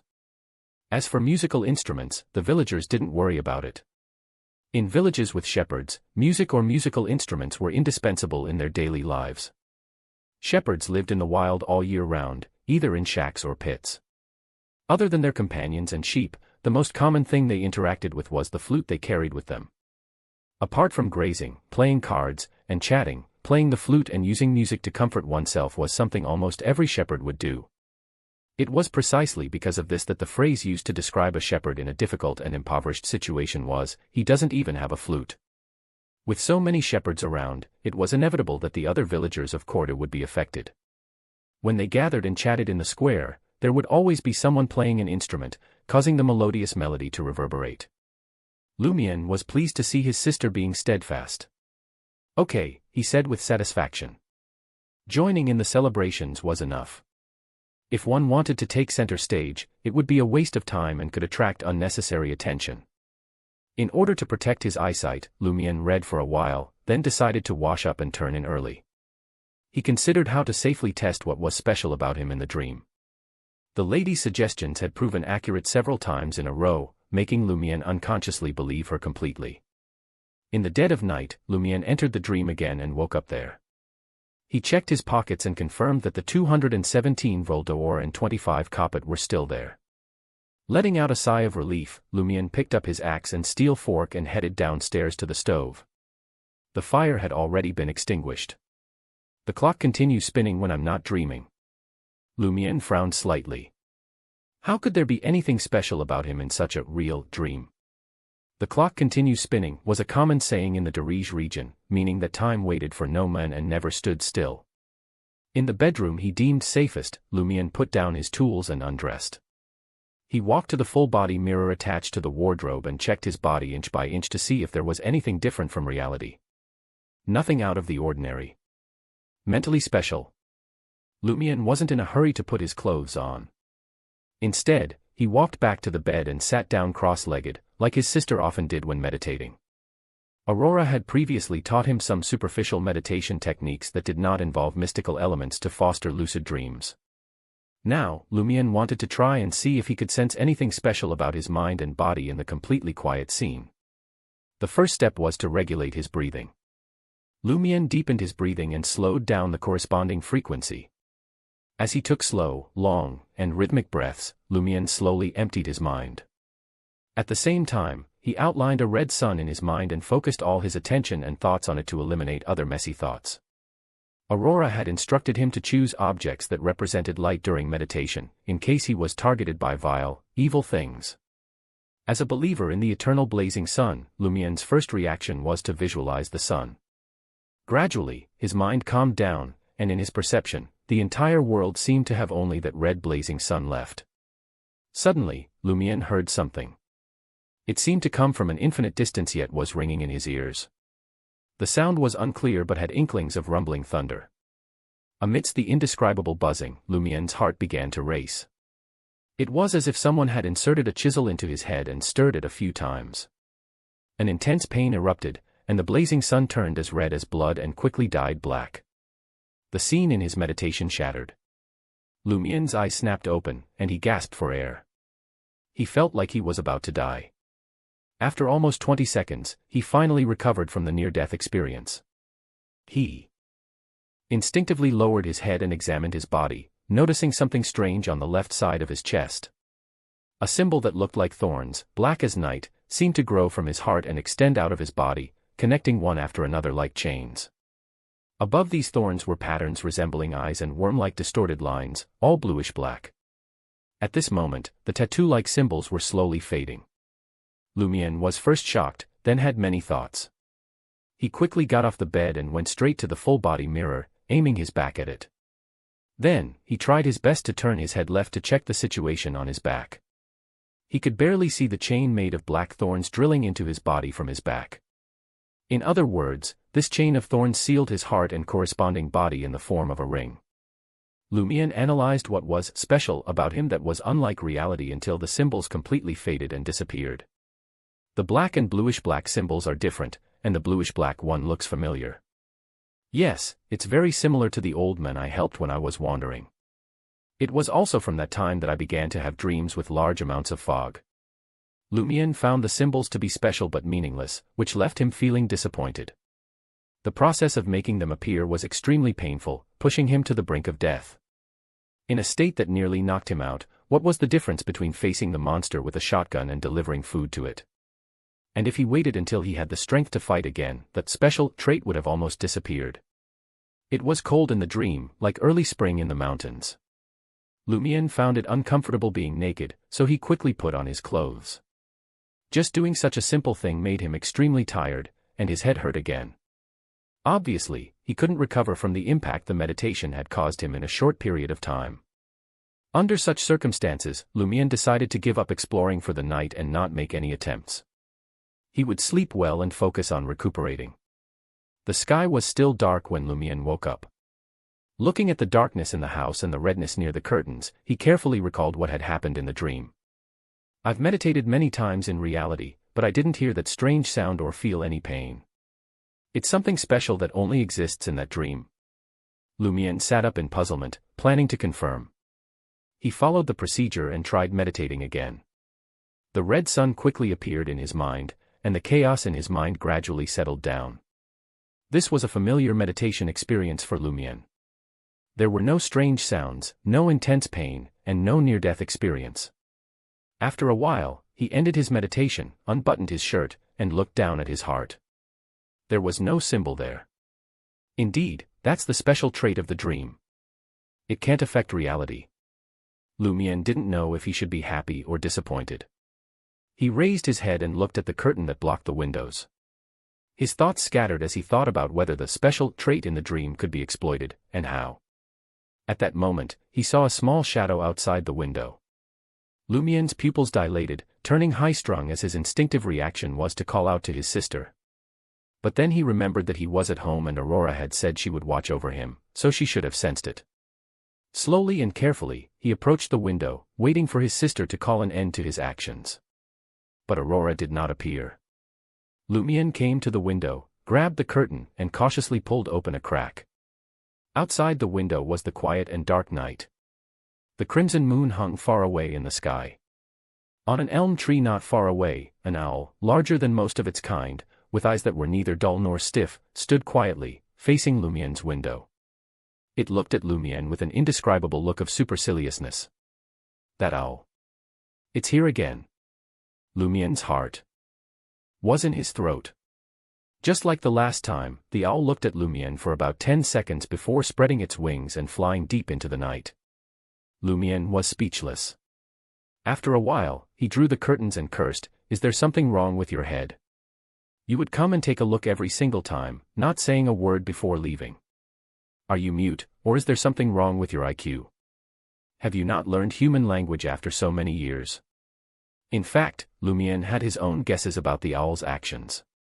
He believed that his sister's existence made it afraid to do anything. After all, Aurora had said that as long as he didn't leave the building at night, she could guarantee his safety. If he had stuck his head out of the window on impulse just now, the owl probably wouldn't have flown away quietly. After cursing for a while, Lumion decided to close the curtains and catch up on some sleep.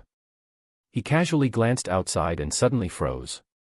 More than 10 meters away, at the edge of a small forest, a figure was slowly walking over. She wore a dark-colored dress made of coarse cloth, and her hair was thin and pale white. Naroka, Lumion recognized the figure. It was Naroka, who he had asked about the legend of the warlock. Naroka's face blended into the darkness, and her eyes reflected a strange light under the faint crimson moonlight. Her movements were abnormally stiff, like a wandering ghost. Chapter 20, 20 Customs. 20 Customs. Lumion subconsciously held his breath and shrank back a little. Naroka did not come in this direction. Slowly, she entered the small forest and disappeared into the deep night. Lumion was slightly worried. She doesn't seem right. Did something happen? Recently, there had been more and more abnormalities in the village. He looked outside for a while, and the night had returned to silence. Only the swaying leaves proved the existence of the wind. What are you looking at? Aurora's voice suddenly came from behind him. Lumion turned around and was delighted to see his sister, who was wearing a two-piece pajama set. Did you also notice something wrong? No, Aurora replied, her blonde hair slightly messy and fluffy from just waking up. Then she added angrily, I don't see anything wrong. All I know is that there's a guy who's up in the middle of the night, loitering at the window. It'll be dawn in an hour tops. How can it be considered the middle of the night? Lumion muttered out of habit. Then he asked, didn't you come over because of the owl? Didn't you see Naroka outside? Naroka. Aurora revealed a rare blank expression. Lumion recounted everything from the moment he woke up and realized that there was a black shadow outside the window to the strangely behaving Naroka walking into the forest. As for the special trait he discovered while meditating in his dream, he planned to consult the mysterious woman first before considering how to tell Aurora or hide it for a while to prevent his sister from stopping him from obtaining superpowers. Aurora furrowed her beautiful blonde brows. Something might have already happened to Naroka. Go check on them at dawn. Lumion asked subconsciously, what could have happened? How would I know? I didn't see her, there's no way I can make an accurate judgment, Aurora snapped back. You really didn't see her? Lumion thought that his sister had been monitoring him the entire time. Aurora scoffed. Do you think you can see whatever you want? If you see something you shouldn't, you have to consider which graveyard to bury me in. I won't look outside for no reason. I'll just monitor your condition. I'll only wake up if something's wrong. Lumion was stunned for a moment and couldn't help but blink.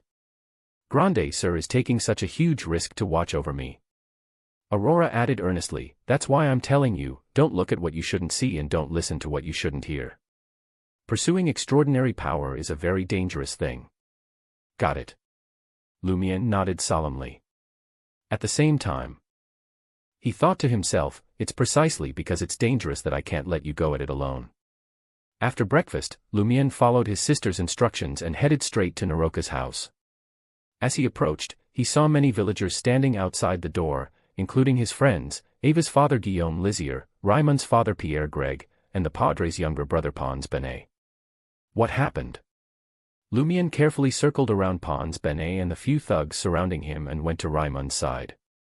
Raimond replied sadly. Naroka passed away. Ah. Lumion was prepared for something to happen to Naroka, but he didn't expect her to be dead. Raimond rambled on. Before dawn, the Padre came to give her the last rites. She was still fine and energetic 2 days ago when we asked her about the legend of the warlock. Why would she suddenly pass away? Before dawn. Lumion was alarmed. He realized that it was precisely that moment when he saw Naroka. The exact timing of the Padre's last rites didn't make much of a difference. Lumion's mind raced with thoughts. So, what I saw was actually Naroka's ghost. This happened after the owl flew over. Can it really take away a human soul? Yes, Naroka was one of the witnesses to the warlock incident that happened back then. If I hadn't listened to Grande Sir and went out after dark, I might have been the one the Padre did last rites with. Hey, his version of it for me is probably spitting at me. Raimond didn't chat with him. He stood outside the 2-story house and quietly mourned Naroka. After Lumiere reined in his thoughts, he saw Leah, Ryan, and Valentine walking over. Did something happen here? Leah asked before Lumiere could even greet her. They saw many people gathered on the road. Lumiere sighed and said, "My cabbages, an honorable old lady has passed away." Then why are all of you standing outside? Leah asked without offering any condolences, not fully convinced by Lumiere's explanation. She was still wearing the same clothes as before. Lumiere made an obvious sizing-up gesture, which made Leah panic. "What's wrong?" Ryan asked. Lumiere smiled. "You're definitely not Darige locals." "We're from Bigor," Ryan answered frankly. Bigor was the provincial capital of the Intis Republic's Riston province, while Darige was a city on the southern border of Riston province. It covered a large area, including the village of Cordu. Lumiere nodded. "It's no wonder you don't know the customs of the Darige region." He had initially thought that these three foreigners were officials from Darige, but it turned out that they were from the provincial capital, Bigor. Lumiere silently updated his judgment of Leah and company. "Looks like their status is much higher than I expected." Leah asked with interest, "What kind of customs? Can you tell us?" Lumiere planned on forging a good relationship with them, so he smiled and said, "You're my cabbages. Why wouldn't I tell you? As you know, everyone has their own corresponding horoscope. And in the Darige region, we also believe that every family has their own horoscope that determines the amount of providence they receive. The death and funeral of the family, especially the head of the house, will take away such good providence. In order not to affect the horoscope and retain the providence, we will place the deceased in the center of a family before burial, which is the kitchen. Then, we will trim off some of her hair and nails and keep them in the house forever without letting them be discovered by any guests. At such a time, if a person attending the funeral enters the house, it will affect the corresponding horoscope and take away a portion of their providence. Therefore, we attend the funeral by mourning outside. At most, we will look in from the door and wait at the cemetery beside the cathedral." "I see," Ryan nodded in understanding. "It's the same as how every cathedral in every region has holy bones stored. The sage is forever where a part of their body is." He turned to face Naroka's house, removed his top hat, placed it against his chest, and began to mourn. Leah and Valentine also expressed their condolences. When they were done, Lumiere said to them, "I'm going to the door to look at her. I'll see you later, my cabbages." "Okay," Ryan replied with a gentle nod. Lumiere lowered his voice and added, "I'll help you find that lever blue." Before Leah and the others could respond, he stepped to the side and smiled. "Why do you wear the same clothes every day?" "We can't care too much about appearances when we are out in a foreign land for extended periods," Ryan explained simply, while Leah subconsciously touched the silver bell hanging from her veil. After bidding farewell to Valentine and the others, Lumiere walked to Naroka's door. He had to queue for a while before it was finally his turn. Lumiere stood by the door and looked at the kitchen ahead. Naroka's corpse had not yet been placed into a coffin. It was lying quietly on a simple bed made of a few benches. Her nails had been trimmed, and her thin white hair was much neater than before. Her face was pale, and her wrinkles deepened the lines on her face. Lumiere didn't dare to look at her for too long. "Compared to when I saw her before dawn, her face is even whiter," Lumiere thought to himself as he made a slight bow before leaving the door. On the way to the cemetery with Raymond, Lumiere suddenly slapped his head. "Sacre Bleu, I forgot to inform Aurora." "What are you waiting for?" Raymond asked, understanding the importance of keeping Aurora in the loop. Aurora didn't enjoy being out most of the time. She really wasn't kept in the loop if not for her brother. Lumiere saw an opportunity and said, "Coincidentally, this place isn't far from your place. Lend me your livre bleu for 2 days. A few pages of mine had been gnawed away by rats, so I need to copy it." "Okay," Raymond agreed. In any case, there was still some time before the burial. Lumiere returned home and hid the livre bleu before informing Aurora about Naroka's passing. She couldn't help but sigh. As expected, something happened. "I wonder if it was caused by that owl." "I suspect so too," Lumiere agreed, echoing his sister. Aurora tersely acknowledged and said, "You must not leave the house after dark. You have to find a way to warn the people who were seeking out the legend of the warlock with you." Lumiere had already scared Raymond with Naroka's death, having just asked about the warlock legend 2 days ago, and instructed him not to go out after dark for the time being. "All right," he replied. "Naroka is a good person. I'll change my clothes and attend her funeral," Aurora said, walking towards the stairs. "Do you want to come with me, or do you want to read some books and do a test set before going?" "Why am I still doing test sets at a time like this?" Lumion couldn't quite understand his sister's train of thought. Considering that he had to compare the livres bleu, he said to Aurora, "I'll do a paper before I go." "Very good." Aurora was rather pleased. After Aurora left, Lumion's expression darkened. He went up to the second floor and entered the study. He took out the livre bleu that he had borrowed from Raimund and compared it to the one at home where part of the words had been cut out. Time slowly passed as Lumion pieced together the corresponding words one by one and wrote them on a piece of paper. He made adjustments according to the length of the 2 sentences, and soon the contents of a possible request for help appeared in front of him. "We need help as soon as possible. The people around us are getting weirder." Chapter 21, 21 Response. 21 Response. Lumion fell silent, his eyes glued to the restored request for help. Although what he pieced together wasn't necessarily the content of the letter, after all, the words could create other sentences like, "The people around us need help as soon as possible, we are getting weirder." He couldn't help but feel a weight pressing down on his heart. In the past, he might have dismissed it as a prank, but too many abnormal things were happening in Cordu, and those were only the ones he noticed. "I can't pretend that I didn't see anything, nor can I pretend that nothing happened. Grande Sir said that a person with a normal heart and mind needs to know how to avoid danger. They shouldn't stand under a wall upon discovering that it's about to collapse." He snapped out of his reverie and made up his mind. He couldn't risk staying in Cordu a moment longer. He had to leave with his sister, and he had to do it now. Regarding the abnormality, the officials would undoubtedly handle it. The villagers of Cordu were under their protection, and Lumion had neither the duty nor the capability to take on such a responsibility.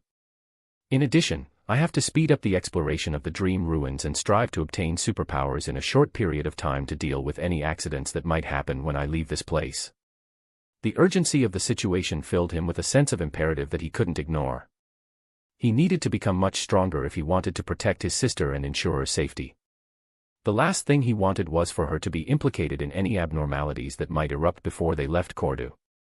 Keeping his mission in mind, Lumion carefully returned his livre bleu to its original place. Then, he snatched up the piece of paper containing the words and sentences from before and strode purposefully down the stairs. He made his way over to the stove and tossed the piece of paper into the hungry flames.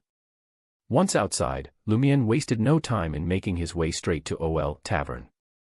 But as he approached the door, he found it tightly shut, a clear indication that the owner and bartender, Maurice Benet, had likely gone to attend Naroka's funeral. Still, Lumion knew that as a part-time hotel, it was impossible to lock all the doors during the day without inconveniencing the guests. So, he headed for a side trail and slipped in through the back door. Climbing up the stairs, Lumion scanned the hallway but saw no one in sight. Thud. Thud. Thud. Lumion's footsteps echoed as he ascended the stairs to the second floor of the inn. He paused outside the door of the enigmatic woman's room, examining the doorknob for any sign of a "Do Not Disturb" placard. Finding none, he inhaled deeply and exhaled slowly, steadying himself. With a bend of his finger, he rapped lightly on the door. Knock. Knock. Knock. He knocked 3 times in a row, but there was no movement inside. Knock. Knock. Knock. No answer. Lumion tried again, rapping more firmly this time. He pounded on the door, but the room remained silent. "She's not here." Lumion frowned. "She went to attend Naroka's funeral." Without wasting a moment, he bolted down the stairs and out of the inn, making a beeline for the cemetery beside the cathedral. En route, he passed by Naroka's house, where the mourners who had said their farewells at the door had dispersed and headed to the cemetery to await the procession. Lumion surveyed the area, his eyes scanning the landscape until he spotted a figure emerging from the house. It was none other than Pons Benet, the younger brother of the Padre. Lumion's heart skipped a beat as he leaned against the nearby building, trying to remain inconspicuous. Wasn't it strictly forbidden to enter the house of the deceased as it could potentially influence the family's fortunes? Pons Benet stopped in front of Naroka's house and whispered something to Arnaud André, the old lady's youngest son. After a brief exchange, Pons Benet departed, leaving Arnaud to lock up the house and make his way to the cemetery. Naroka's death is indeed a little peculiar. Lumien frowned and muttered to himself silently. He now felt that perhaps the owl wasn't to be blamed for Naroka's death. It was more probable that the Padres group has something to do with it. The owl might be simply adhering to its duty of taking souls from the dead in Cordoue. It just happened to stop on the way and observed Lumien for a while. Of course, Lumien had an even more terrifying guess: what if the Padres group and the owl are connected? Their peculiarities and clandestine activities could be attributed to the warlock's remains. Before exiting Cordoue, I should find an opportunity to share my thoughts with Ryan, Leah, and company. I hope they'll uncover the truth and put an end to the issue expeditiously. Lumien averted his gaze and mumbled to himself as he headed towards the eternal blazing sun cathedral. Despite appearing somber and solemn during the funeral, Lumien kept a watchful eye on each villager, hoping to detect any abnormality in their demeanor. Alas, his efforts yielded no fruit. Nonetheless, he had a sneaking suspicion that some of the villagers were wearing a facade. Additionally, the enigmatic woman who had bestowed upon him the tarot card was nowhere to be found at the cemetery. As the evening descended upon the semi-subterranean two-story abode, Aurora fixed her eyes on her brother, Lumien, and demanded, "Where's your script? Let me see it." Lumien's expression turned serious as he replied, "I have something to tell you." Aurora scanned his face. "Did some wild animal in the village chew your script again?"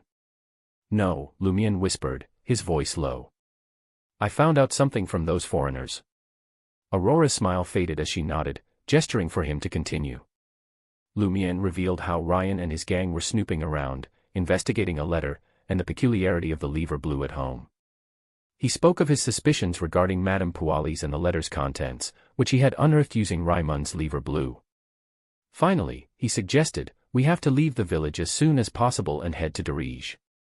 "No, Bigor. We'll stay there for a while." Aurora didn't respond right away. She mulled over Lumien's suggestion for more than 10 seconds. This is indeed the best choice for now. However, there's a problem. If we suddenly bolt from Cordoue while the officials are investigating, won't it draw attention to us? Will they intercept us and make us the focus of their investigation? It's fine if I'm not a Beyonder, but I'm an unofficial Beyonder. I'll be captured and cleansed by the Inquisition. Lumien was out of his depth, an amateur in a sea of seasoned veterans. The problem at hand was a conundrum that he had never faced before, and for a moment, he was at a loss for words. He finally managed to stutter, "So what's the plan?" "We break out and hide in another city, another country." "Oh, Lumien, you are overestimating me," she said. "Those 3 foreigners are more powerful than you think. If there was only one, I might be able to take them on, but 3. And what if there's an ambush outside the village? Maybe they're just waiting for us to make a run for it." Lumien was speechless. He had to admit, compared to his sister, he was still green behind the ears. He just didn't have the same level of experience or the sharp attention to detail that she possessed. "You're too impulsive," Aurora said, shaking her head. "But I suppose that's to be expected. After all, what young man doesn't have a bit of fire in his belly?"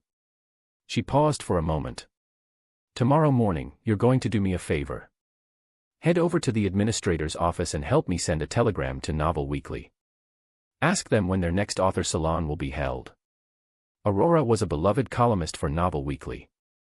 Only the administrator and the padre possessed a telegram machine, reserved for emergency communications. The villagers could use it, but at a cost in Vril d'Or. Aurora saw Lumien's confusion and quickly explained her plan. "Novel Weekly has been begging me to promote my work in Trier, but I've always refused, including the most recent author salon. However, if I ask them to invite me now, they'll jump at the chance and even reimburse our train tickets.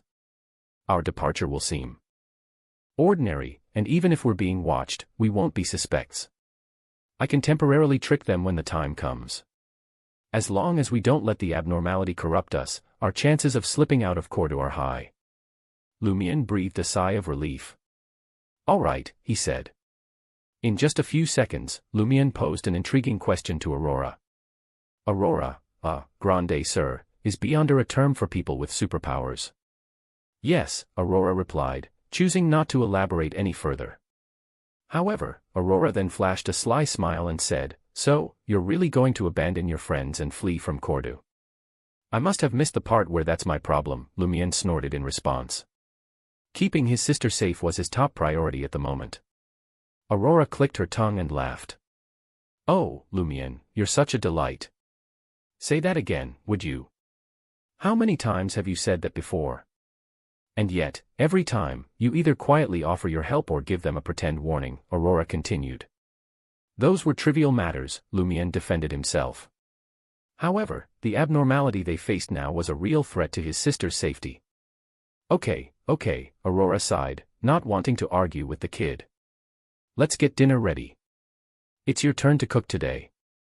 Lumien grunted tersely and headed towards the stove. The night was dark, the crimson moon obscured by thick clouds. Lumien finished washing up and lay down on the bed. A visible worry crept onto his face. Aurora's response wasn't bad, but Lumien was worried that the anomalies in the village would erupt at any moment while they waited for Novel Weekly's reply. Lumien was desperate to increase his strength, and obtaining superpowers in the Dream Ruins seemed like the easiest option. However, he hadn't been able to find that lady all day and didn't have any corresponding suggestions. He was left with no choice but to try it out himself. The situation was like a nocked arrow, ready to fire, and Lumien couldn't afford to hesitate. Without hesitation, Lumien composed himself and slowly drifted off to sleep. Chapter 22, 22 Arrangements. 22 Arrangements. Lumien awoke to the world shrouded in a faint, grey fog. With practiced ease, he bounded out of bed and rushed to the window. His gaze fell upon the mountain, a towering behemoth of brownish-red stones and reddish-brown soil that loomed in the wilderness beyond. Despite its modest size, a mere 20 or 30 meters tall, the mountain seemed to stretch endlessly upwards, piercing the very heavens themselves. Lumien found himself using the words mountain peak to describe it, so profound was its impact on him. Beneath its massive frame, the ruins of dilapidated structures encircled the desolate wilderness, stacked atop one another, layer upon layer. Judging by the shotgun-wielding monster's build, I'd say it's highly skilled in both running and jumping. It also appears to possess a degree of intelligence, capable of wielding a weapon as complex as a shotgun. It has incredibly strong tracking abilities, and I can't discount the possibility that it possesses some sort of superpowers, much like Aurora. As Lumien focused his mind, details of the target began to surface. His initial judgment was grim. If he attempted to face the monster with the shotgun, his chance of survival was a meager 10%. And if he tried to utilize his special trait, it would only hasten his demise. His meditation was a double-edged sword. It pushed him to the brink of death, making him vulnerable to even the slightest strike from the enemy. Sneak attacks and assassinations were not viable options either. The other party possessed an uncanny ability to track his movements, rendering any attempts at stealth futile. Plus, Lumien lacked the necessary equipment to mount a ranged assault. A revolver would have been a godsend. For the past 2 days, Lumien had racked his brains trying to come up with a plan. And finally, a solution presented itself: traps. He had ventured deep into the mountains with the village hunters, where he mastered the art of setting traps. Since then, Lumien had become a pro at pulling off a few practical jokes. Lumien's initial plan was to use oil as a weapon.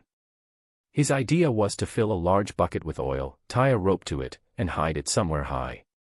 When his target approached, he would yank the rope, causing the bucket to tip over, drenching the unsuspecting victim with oil. Then, he would light a torch and toss it at them. However, after some deliberation, he gave up on the idea. On the premise that the creature had strong tracking abilities, he knew he had to overestimate its sense of smell. The smell of oil was quite obvious, and if he used other stronger smells to cover it up, he wasn't sure if the other party would react differently. The monster might even be able to distinguish even the slightest abnormality, like wild dogs. In the end, Lumien chose to dig a deep pit and plant stakes at the bottom. He knew that there was a certain problem with this plan. With the tracking abilities displayed by the monster, there was a high chance that it would discover the anomaly in advance and see through the trap. Lumien's response was to find a way to exploit its blind spots and lower its guard. His weapons were inferior to the creature's, but he hoped his intelligence could give him the upper hand. As a human, he had one advantage: his brain. At least from our last encounter, it possesses a certain degree of intelligence, albeit not quite that high. Lumian comforted himself. But he refused to let this lull him into a false sense of security. He would plan assuming that the creature had the cognitive abilities of an average human being. Someone like Pons Benet. No, that guy's IQ is lower than a pile of rocks. If it weren't for all his goons, I'd have him bowing down to me and calling me daddy. After a moment of contemplation, Lumian raised his expectations of the monster. Yes, treat it like an uneducated padre. He gazed out the window again, his eyes fixated on the wilderness between his dwelling and the ruins. This place was closer to the safe zone, making it the ideal location for his hideout. However, there was no cover, leaving everything exposed in plain sight, making it unsuitable for an ambush. It's fine to dig a trap, but if I use myself as bait, the other party will be able to spot me from a distance and shoot me. It won't need to come over at all, Lumian muttered, contemplating whether to take the risk of entering the ruins to set up a trap.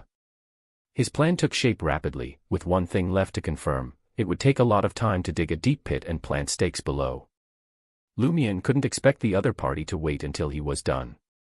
After a moment's reflection, Lumian opened his arms and made an "embrace the sun" gesture. He prayed more fervently than ever before.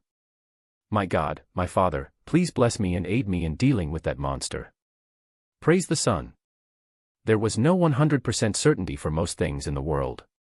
Lumian didn't hesitate for a moment. He grabbed the pitchfork and axe from the bedroom and proceeded to the study. Considering the target's weapon, Lumian knew he had to switch up his protection gear. He shed his cotton clothes and lashed hardbound books to his chest and back with a rope. This was makeshift paper armor. He vaguely remembered his sister warning him about the potential for internal injuries, but he couldn't afford to worry about that now. He stretched to make sure the weight of the books wouldn't impede his fighting abilities, then donned his leather jacket and headed down to the ground floor to gather materials for his trap. Not long after, Lumian's grip tightened on the shovel and bundle of ropes at his waist, one for climbing and the other for crafting rope nets to replace the tree branches. He breathed deeply, steeling himself for what lay ahead, and gripped the iron axe in his right hand as he opened the door. A faint gray fog crept through the wilderness as Lumian approached. The mountain, the peak now dyed in blood. Lumian made his way through the eerie silence, creeping towards the edge of the ruins. With caution, he walked a distance to the side and tossed his shovel, pitchfork, ropes, and other gear into a dark corner of a collapsed building. With only his trusty axe in hand, he returned to the spot where he had entered the ruins. Moving quietly and deliberately, Lumian crept deeper into the ruins without drawing attention to himself. When he finally reached the spot where the three-faced monster had scared him off last time, he paused for nearly a minute before turning back. Halfway there, he began to detour, circling back towards the collapsed house where he had stored his tools. As he approached, Lumian scanned the terrain, searching for a suitable location to set up his trap. There's a relatively wide and short crevice here. With a little modification, it'll make an excellent trap and save me precious time. As for the other one, well, that might take a while. But I'll just have to hope the monster won't find me too quickly. Lumian retrieved his shovel and other gear, turned back to the chosen location, and set to work. After modifying the crevice, Lumian wielded his axe and sliced off a jagged piece of wood, then inserted it into the trap's base. He crafted a net from rope, draping it over the trap before covering it with soil, ensuring that it blended seamlessly with its surroundings. With everything in place, he began to mimic the monster tracking him. If this creature is as perceptive as I think it is, it will sense the trap and avoid it, perhaps leaping over it in a single bound. However, it would inevitably reach this spot. I need to be here, so it spots me the moment it arrives. Lumian measured the distance with his feet and confirmed his line of sight before settling on a relatively intact wall. He squatted there and confirmed his line of sight. Then he began to dig a second trap. This was a trap specifically designed for normal humans. Lumian knew that when someone had managed to track down their target and easily realized that the other party had laid a trap for them, only to discover that the enemy was lying in wait nearby, they'd probably get cocky. Their thirst for success would overwhelm them, and they'd ignore the possibility of a second trap, eagerly lunging at their prey. It was a classic flaw of people with pedestrian intelligence. Lumian just prayed that the monster didn't possess the average IQ of a human. If it did, he had no choice but to bolt.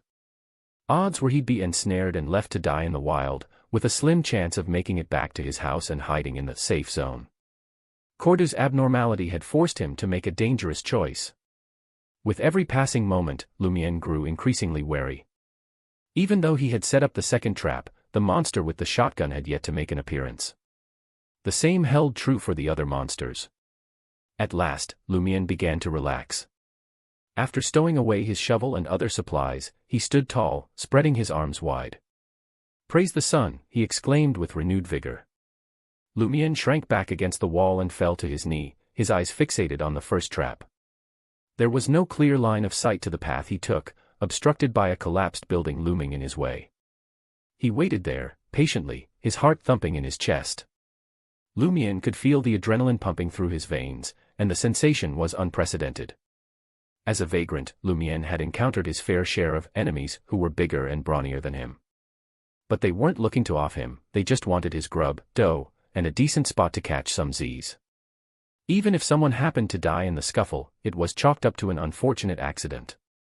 But now, the adversary he was up against was a monstrous creature that didn't abide by human laws or morals. And it was exponentially stronger than Lumien. Hell, it might even possess a few superpowers. If his scheme went sideways, the outcome was all but certain. Thump, thump, thump. Lumien's heart was about to leap out of his chest. Everyone wanted to live the good life, and Lumien was no exception. Breathe in, breathe out, breathe in, breathe out. Lumien tried to take deep breaths to steady his nerves, but it wasn't helping. Lumien hoped the monster would appear sooner, though he dreaded its arrival. On the one hand, it could bring a quick resolution to this situation, regardless of whether the outcome was positive or negative. At least then he wouldn't be as anxious as he was now, almost at the point of breaking down. On the other hand, fear gripped him tightly. Realizing that he couldn't go on like this, he reminded himself, "I can't burden Aurora with my fears." With that, he attempted to meditate, focusing all his energy on the task. Although it proved more challenging than before, Lumien eventually managed to outline the crimson sun in his mind. The mere sight of it eased his nerves somewhat, yet he still trembled with fear. Suddenly, he heard a faint rustling sound. It was as if a shepherd was approaching quietly through a nearby pasture, hidden from view. Chapter 23, Combat Intelligence. Chapter 23, Combat Intelligence. Lumien's senses were on high alert. He wasn't as scared as before now that things were finally happening. Despite his body still quivering, he felt more in control and less likely to collapse. "I should have died 5 years ago.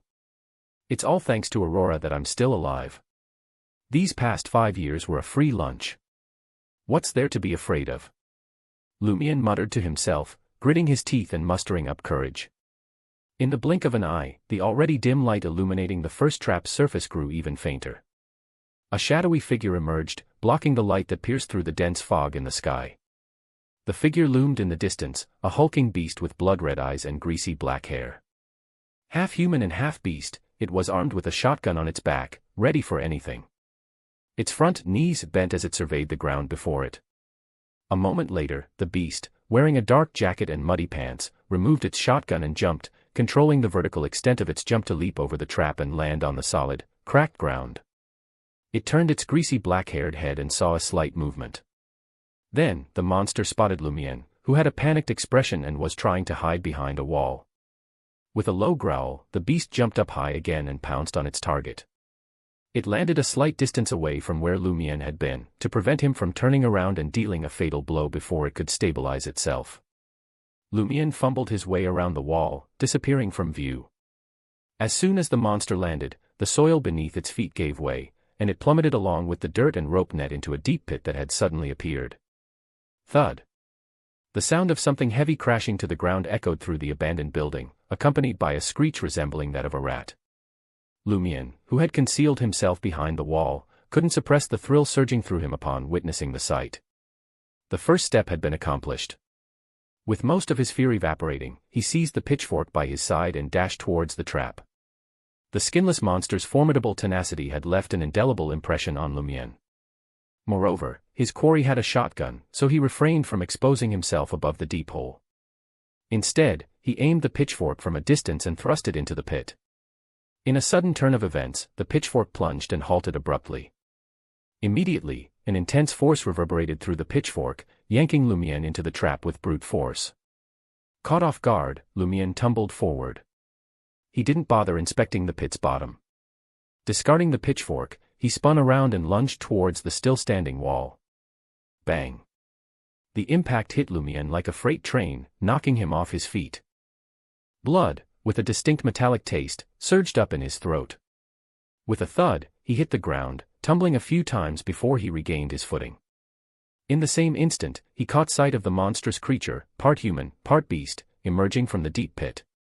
It held a single-barreled shotgun in its hand, its body torn open, revealing a grotesque display of wounds. A sickening mixture of dark red and pale yellow liquid poured out, as its insides spilled out. Despite being badly injured by Lumien's trap, the creature had not lost its ability to fight. As it tumbled into the pit, it managed to contort its body just enough to avoid a fatal blow. The creature's legs and arms were also still functional, allowing it to break free from the trap. Without a moment's hesitation, Lumien bolted for the ruins nearby. It wasn't a spontaneous decision, he had a plan in mind. He knew there was a chance the trap wouldn't completely incapacitate the monster, leaving it with enough strength to fight back. In the event that the trap failed, Lumien's contingency plan was to use the environment to his advantage. He'd play a game of cat and mouse, buying time for the beast to succumb to its wounds. Its reaction time and strength would weaken considerably, and Lumien could strike when the opportunity presented itself. Bang! Another shot rang out, followed by the sound of soil splattering as leads appeared at the spot where Lumien had been standing.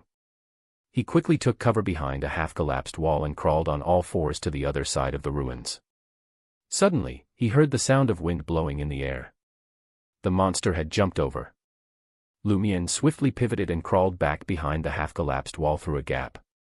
He made the most of the special conditions of the collapsed buildings, hiding at times and circling around at others, dodging the monster's attacks without engaging in a direct fight. Hide-and-seek was Lumien's forte, honed through past pranks where he used this innate ability to escape getting beaten up on the spot.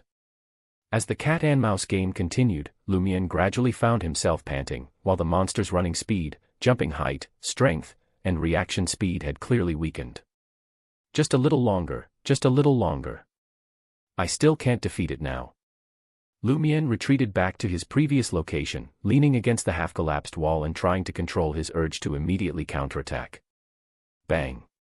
Suddenly, he felt a massive blow to his back, sending him flying forward. The half-collapsed wall and rocks behind him exploded into a million pieces, raining down around him as he crashed to the ground. The monster hadn't chased after him, instead choosing to body slam into the obstacles in its way.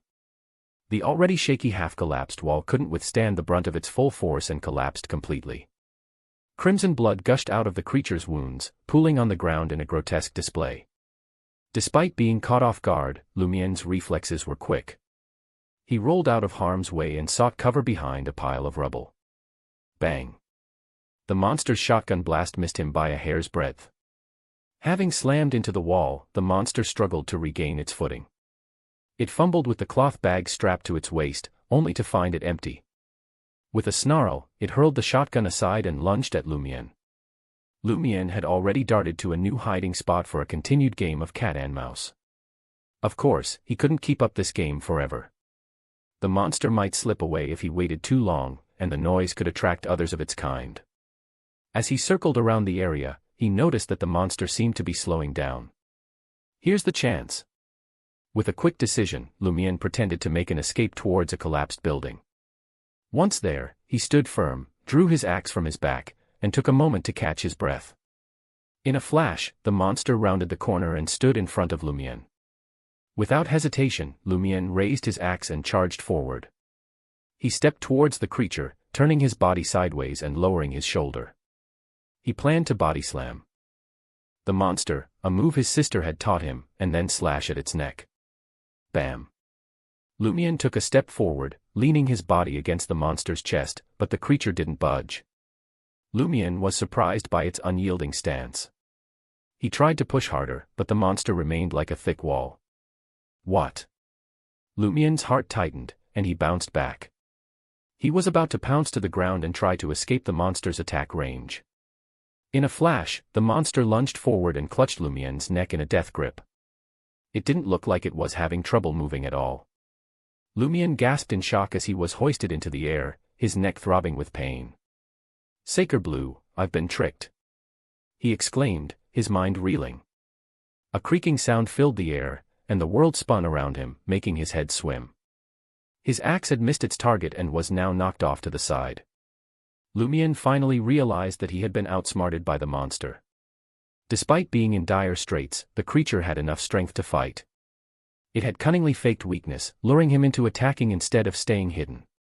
Lumien had underestimated its combat intelligence, and now he found himself in a desperate situation. The monster was clearly at the end of its rope, as evidenced by its inability to snap Lumien's neck. But this was just a temporary respite. The creature still had enough energy left to finish the job. As his neck threatened to snap and his breathing grew more ragged, Lumien felt his mind begin to go blank.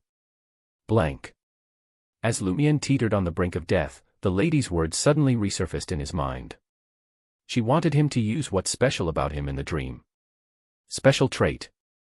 His thoughts were nearly blank, and so he quickly seized the opportunity to meditate. The red sun instantly appeared in his mind. Unlike his previous attempt at meditation to calm his emotions, where the sun disappeared as soon as it was formed, this time he focused on keeping it in existence.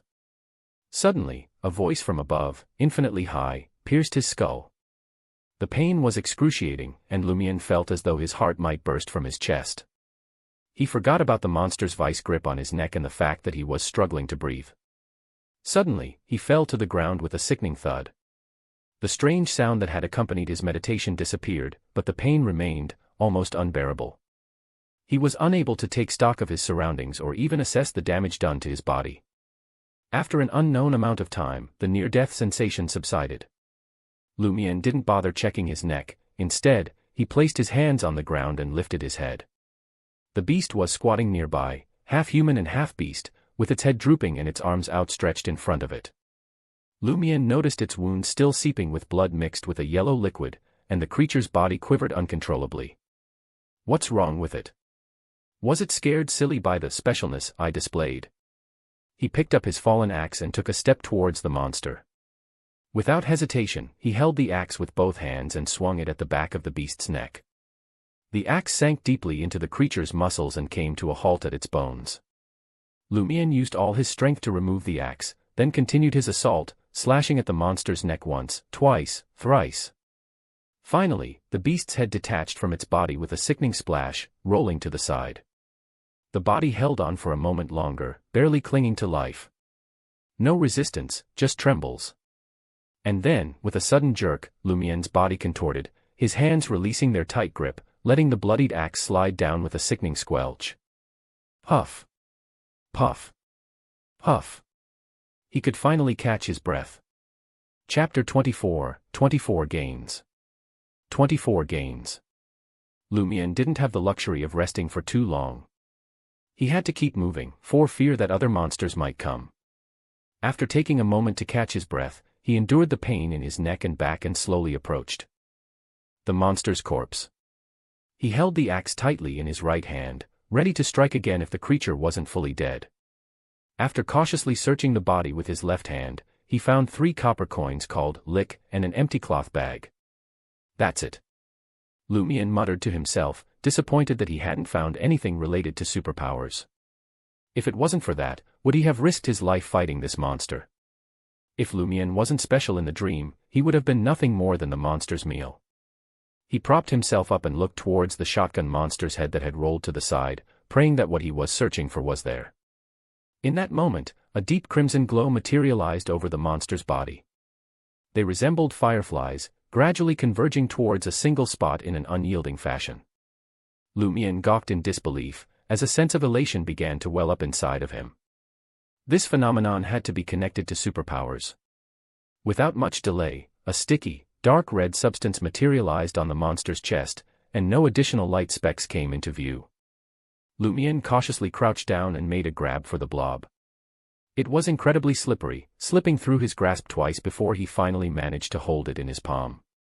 It's remarkably lightweight, yet possesses a certain texture and elasticity. The surface feels as smooth as glass. What the hell is this? Lumion muttered to himself, realizing once more that he was completely illiterate when it came to matters of the mystical. In the midst of hushed whispers, Lumion caught a whiff of something strange and dark red that reeked of blood.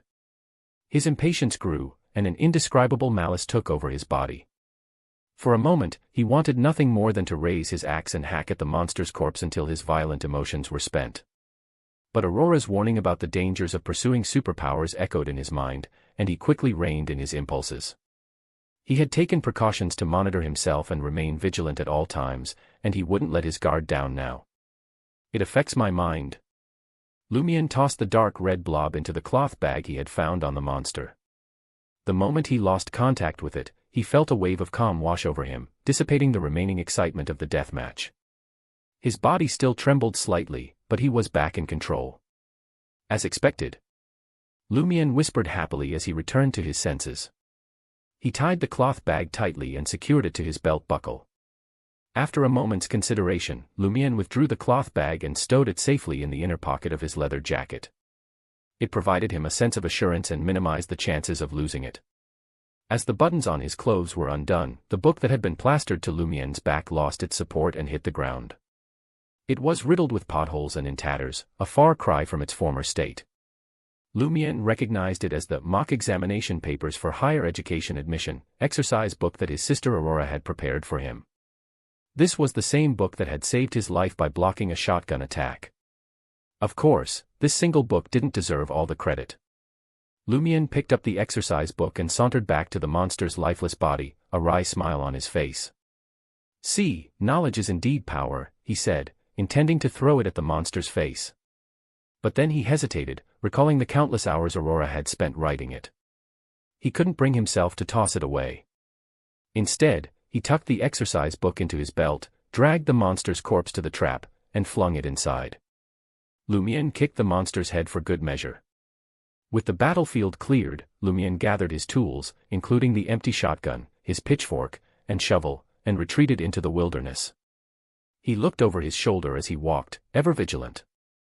Eventually, he made it back to his house, climbed the stairs, and entered his bedroom. It was only then that he truly relaxed.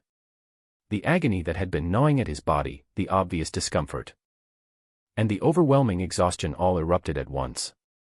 He slumped down on the bed, taking a moment to recover. But he didn't want to sleep just yet. He needed to assess the damage. Lumion stripped off his clothes and walked over to the wardrobe, checking himself out in the full-body mirror. His neck was swollen, and the 5 bloody finger marks on it had turned an ominous shade of bluish-black. His back was bruised, and there were countless scrapes and cuts all over his body. "Even some of my injuries are internal, just like Aurora had warned me. I wonder if I'll recover by the next time I come in." He couldn't help but reflect on the battle. It was a failure, but not a total failure. In the first half of the battle, he gave himself a pat on the back. Not only did he make full use of the monster's low IQ to lead it into the second trap, but he also followed his original plan to a T. It was a game of cat and mouse, and he played it to perfection. He dragged the monster out until it was on the brink of surrendering to its injuries. However, his lack of experience was his downfall. Instead of throwing in heavy rocks, he chose to stab the monster with a pitchfork at the bottom of the pit. In the second half of the battle, he was overconfident and underestimated the monster's intelligence. His insufficient combat experience made him fall into the monster's trap, which almost got him killed. That performance would have been a disaster. Thankfully, his earlier successes had pushed the monster to its limit, and it didn't kill him quickly enough. This gave him a chance to complete his meditation and summon his special trait. Before this battle, Lumion had not expected the special trait to have such a powerful effect. It caused the monster to descend into uncontrollable fear, one so unbreakable despite suffering attacks. He had worried that the near-death state brought about by summoning the special trait would make him vulnerable to attack. But it turned out to be special and very strong. As Lumion sighed, he had a revelation. The monsters in the ruins avoided his house and made it a safe zone because there was something even more terrifying inside. It could be the owner of the mysterious voice he heard when he summoned the special trait. Lumion gasped at the thought. His subconscious urged him to search every corner of the house for the terrifying thing, but he quickly dismissed the idea. Provoking the being that even the shotgun-wielding monster was helpless against was not an option. For now, all was calm and peaceful, and it was best to keep it that way. He had to maintain the current state of the safe house and not uncover the shroud. Each passing day was a day, and as for the dangers that may lie ahead, he would face them when the time came. Not until then, not until I become a Beyonder and gain significant power. Lumion cast his gaze at the cloth bag in his left hand. Even as Lumion examined his injuries in the mirror, shirtless, he refused to let go of the source of superpowers. He had worked too hard to obtain it. How should I use this thing? He asked himself, opening the cloth bag and staring at the dark red blob within. The blob lay still at the bottom of the bag, its form unstable yet clearly not alive. Lumion, who knew nothing of mysticism, wondered if he should eat it, perform a ritual to merge with it, or offer it to some secret entity.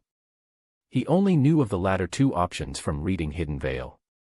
In the past, he would have only thought of one thing: eat. Lumion didn't rush to make a decision. He intended to seek counsel from the enigmatic lady at OL Tavern first. He was convinced that the woman would provide him with clues on how to harness the power of the dark red sphere and gain superhuman abilities. Lumion sensed that the other party had a reason for doing so, despite not knowing what it was. If things didn't pan out, he could still count on his sister for help. After dressing leisurely, Lumion stowed the lump of crimson in his coat pocket, along with all the cash he'd acquired. Finally, he collapsed onto the bed, too drained to move. Despite the agony in his neck, back, and body, overwhelming fatigue seized him, and he drifted off to sleep in a flash. As Lumion opened his eyes, he was blinded by the sunlight that had already penetrated the curtains, illuminating the entire room. Slowly sitting up, he felt sore all over, as if he had been pummeled in a dream. I was indeed beaten up badly. The injuries in the dream really get reflected into reality, but there's an obvious level of weakening. Trying to move around, he felt his muscles aching a little but was ultimately relieved that he wasn't too affected. However, when he reached into his pockets, nothing. Nothing at all. Lumion failed to exit with the crimson blob. His expression became solemn, his brows knitted tightly. Lumion didn't know what to do. The crimson blob, an item that promised superpowers, hadn't followed him into reality. This was different from what the mysterious woman at OL Tavern had said. Lumion gathered himself, quickly changed his clothes, and left his room. As he walked down the hall, he noticed that the door to the washroom was wide open. Aurora was facing the mirror, brushing her teeth with a serious look on her face. "Morning," Lumion greeted. "It's not early anymore." "You got up late," Aurora muttered incoherently. Splat. Her blonde hair, tied back into a ponytail, flicked about as she spit out the liquid in her mouth. She turned to look at Lumion. "What did you do wrong last night?" "That owl is outside." "How would I dare go out?" Lumion responded calmly. "That's true." Aurora dropped the topic and said, "Remember to take 5 roll d'or to the administrator to send a telegram later." Lumion nodded. This was the key to their escape from Cordu, and it was something he would never forget. After breakfast, Lumion headed straight to the village square where the administrator's office was located in a 2-story building. Upon reaching the office, Lumion discovered that Administrator Beast had yet to arrive, but the rest of the staff had already commenced their day's work. Lumion paid the required fee and promptly sent a telegram.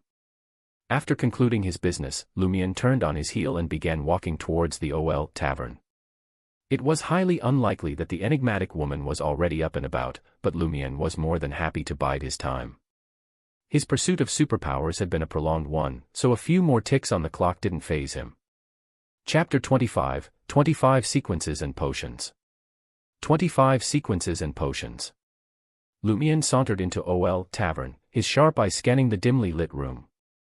To his surprise, the mysterious woman was already seated in her usual corner, enjoying a lavish breakfast spread. She had changed her attire yet again, donning a long brown, pleated dress and a dark velvet hat that screamed high society. So early. Lumion approached her table, calming his racing heart. The woman looked up, meeting his gaze. "Is there a possibility that I didn't sleep all night?" "Perhaps." Lumion knew this routine all too well. His sister, Aurora, often pulled all-nighters when deadlines were looming. But what was the reason for the enigmatic woman raising this up? As he glanced at her table, he found a delectable spread, with a cream soufflé sprinkled with nuts, a muffin that looked scrumptious, a croissant, a cup of black coffee, and a cat tongue biscuit. What an appetite! Lumion thought, impressed. But how can Corda provide such luxurious cuisine? Only Aurora or the chefs in the administrator's family could whip up something like this. It's all dessert, Lumion said, taking a seat opposite her. The woman nodded, her expression serious for once. Intis's desserts are indeed not bad, and there's quite a lot of variety. Even if I have some for breakfast every day, it'll take me a month. Without repetition to finish them all, she said, biting into the cat tongue biscuit and closing her eyes in bliss. That's one of the purposes of traveling. Lumion seized the moment to probe the woman's background. You're not from Intis, he asked. The woman smiled enigmatically. I'm from Lone, but given the current situation, this isn't important. What else did Lone have to offer besides steam machinery, factories, and a large army?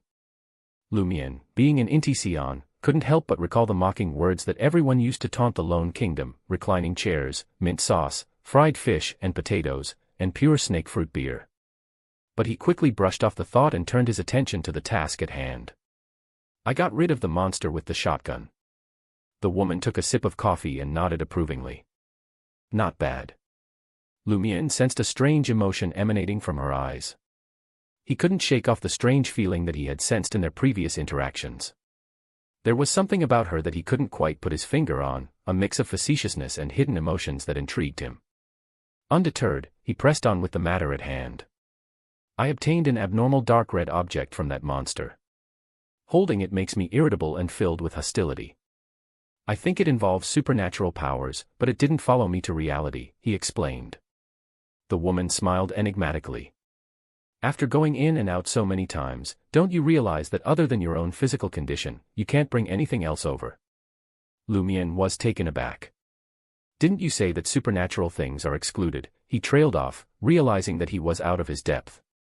Lumion couldn't shake off the physical discomfort that lingered from his dream, along with the vivid memories that refused to fade away.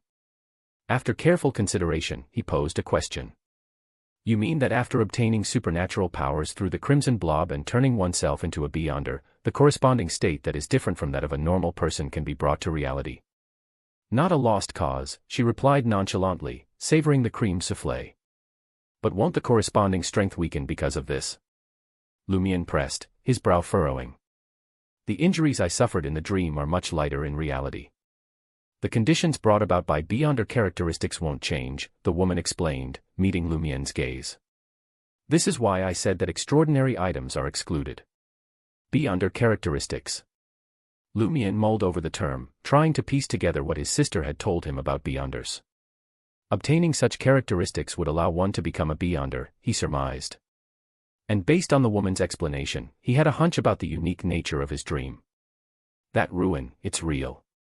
Or maybe it was once real, but now it's sunk deep into some big shot's dream and been left to fester. And my dream, it's like a secret passageway. A passageway that's only accessible through the symbols on my chest, and leads straight to that ruin. Based on my theory, my home in the dream is like a mark left behind by our interaction. It's a reflection of the place where I feel safest, deep in my subconscious. That's why it looks nothing like the wilderness or the ruins that surround it. It's like we're in two different worlds, me and the monsters. But those monsters, they can't come in. They're stuck in the real ruins while my home is a mix of dream and reality. Only those with the special symbols can pass through the corresponding barrier. The symbols only work for me, and they record the state of my body before I'm brought back to reality. When I wake up, the things that don't involve the supernatural will fade away, but the implications will remain. Even death will work the same way. So there shouldn't be anything scary waiting for me at home in the dream. But the origin of those symbols and the source of that terrifying voice, they symbolize something dark and horrific. Lumion sat in silence, watching the lady across from him leisurely devour her breakfast. She didn't seem to mind. Lumion finally asked, regaining his composure, may I ask how I should use that dark red blob? Is it the Beyonder characteristic you mentioned? At the critical moment, he could not help but address her respectfully. The lady set down her coffee and looked at him. I can give you a potion formula. Just follow it. The generous gift made Lumian uneasy. Why are you helping me? The lady laughed. Would you believe me if I said it was arranged by fate? No. Lumian subconsciously replied inwardly. The abnormality in the village, the pressure of the impending storm, and the desire for superpowers all swirled around Lumian, threatening to overwhelm him. He pushed his unease down and spoke in a low voice, I do. Opportunities like this didn't come around often, and Lumian knew he had to act decisively. He couldn't afford to hesitate or have second thoughts. The lady's smile grew wider, the unclear emotions he had detected in her eyes earlier intensifying. She pulled out a stack of post-it notes and a silver fountain pen from her black lady's purse and began writing. Finally, she stopped and tore off the top note and handed it to him.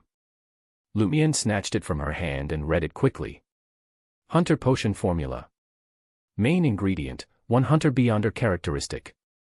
Supplementary ingredients, 80 milliliters of red wine, 1 red chestnut flower, can be a specimen or substituted with 10 drops of the corresponding essential oil, 5 grams of poplar tree leaf powder, 10 grams of basil. Usage, drink it directly. Satisfied with his memorization, Lumian carefully folded the note and slipped it into his brown jacket. Done with that, he asked, unable to contain his curiosity, what does hunter mean? Hunter in the supernatural sense. The corresponding sequence, the lady replied, taking a casual sip of her coffee. You do not know much about mysticism, so let me explain. There are 22 common pathways in the world. To access them, you must obtain ingredients with the corresponding Beyonder characteristics and concoct potions. Each pathway has 10 sequences, numbered from 9 to 0. The lower the number, the higher the level, and the stronger the ability. The Beyonder characteristic you obtained belongs to the Red Priest pathway. It can only be used to concoct the corresponding sequence 9 Hunter potion. Lumian listened attentively and blurted out, then what sequence does my sister Aurora belong to? She's a sequence 7 warlock of the mystery prior pathway, the lady replied coolly. She did not mention how she knew. Aurora is already at sequence 7. That's true. She has already obtained supernatural powers for several years. I'll only be at sequence 9 after consuming the potion. I'm still quite a distance from her. I only hope that I won't be a burden when we escape Cordu in the future. Lumian couldn't help but ask, can I drink higher sequence Beyonder potions directly? Or should I drink sequence 9 today and sequence 8 tomorrow? Theoretically, yes. The lady added after Lumian revealed a look of joy, however, most who attempt it end up dead or as a monster. Fewer than 1 in 10 million people succeed. Turn into monsters. Lumian was alarmed. The lady chuckled and said, didn't your sister warn you about the dangers of the path to transcendence? After drinking the potion, if you can't control the power, you'll either die from a physical breakdown or transform into a monster. Why do you think the one you encountered was in human form? No wonder. Lumian finally understood what danger his sister was talking about. But he was willing to face it. Is there no way to reduce this danger? He asked. The lady considered him for a moment before answering, there is. You need a firm will, good physical condition, and some luck. As for the rest, you don't need to know. You're still on the first potion. Good physical condition, Lumian, who had planned on returning to catch up on sleep and drink the potion later, frowned. He was still seriously injured in the dream. The lady opposite him nodded slightly and said, take your time. Wait until nightfall and your body has mostly recovered before diving back into your dreams. Lumian's mind raced with questions. So as long as my body in reality is almost healed, the injuries in my dream will completely recover. One had to know that his body in reality was only a little sore. It was completely different from the injuries in the dream. Yes. The lady confirmed Lumian's guess. She continued, there's much to learn about the potion and the paths of the divine. I'll tell you once you become a hunter. The paths of the divine. Lumian asked in puzzlement, why not tell me now? The lady laughed. If you die or become a monster, it would be a waste of my time to say so much now. Lumian was speechless. Lumian stood up and excused himself, but before he left, he asked one more thing. Do you know about the anomaly in the village?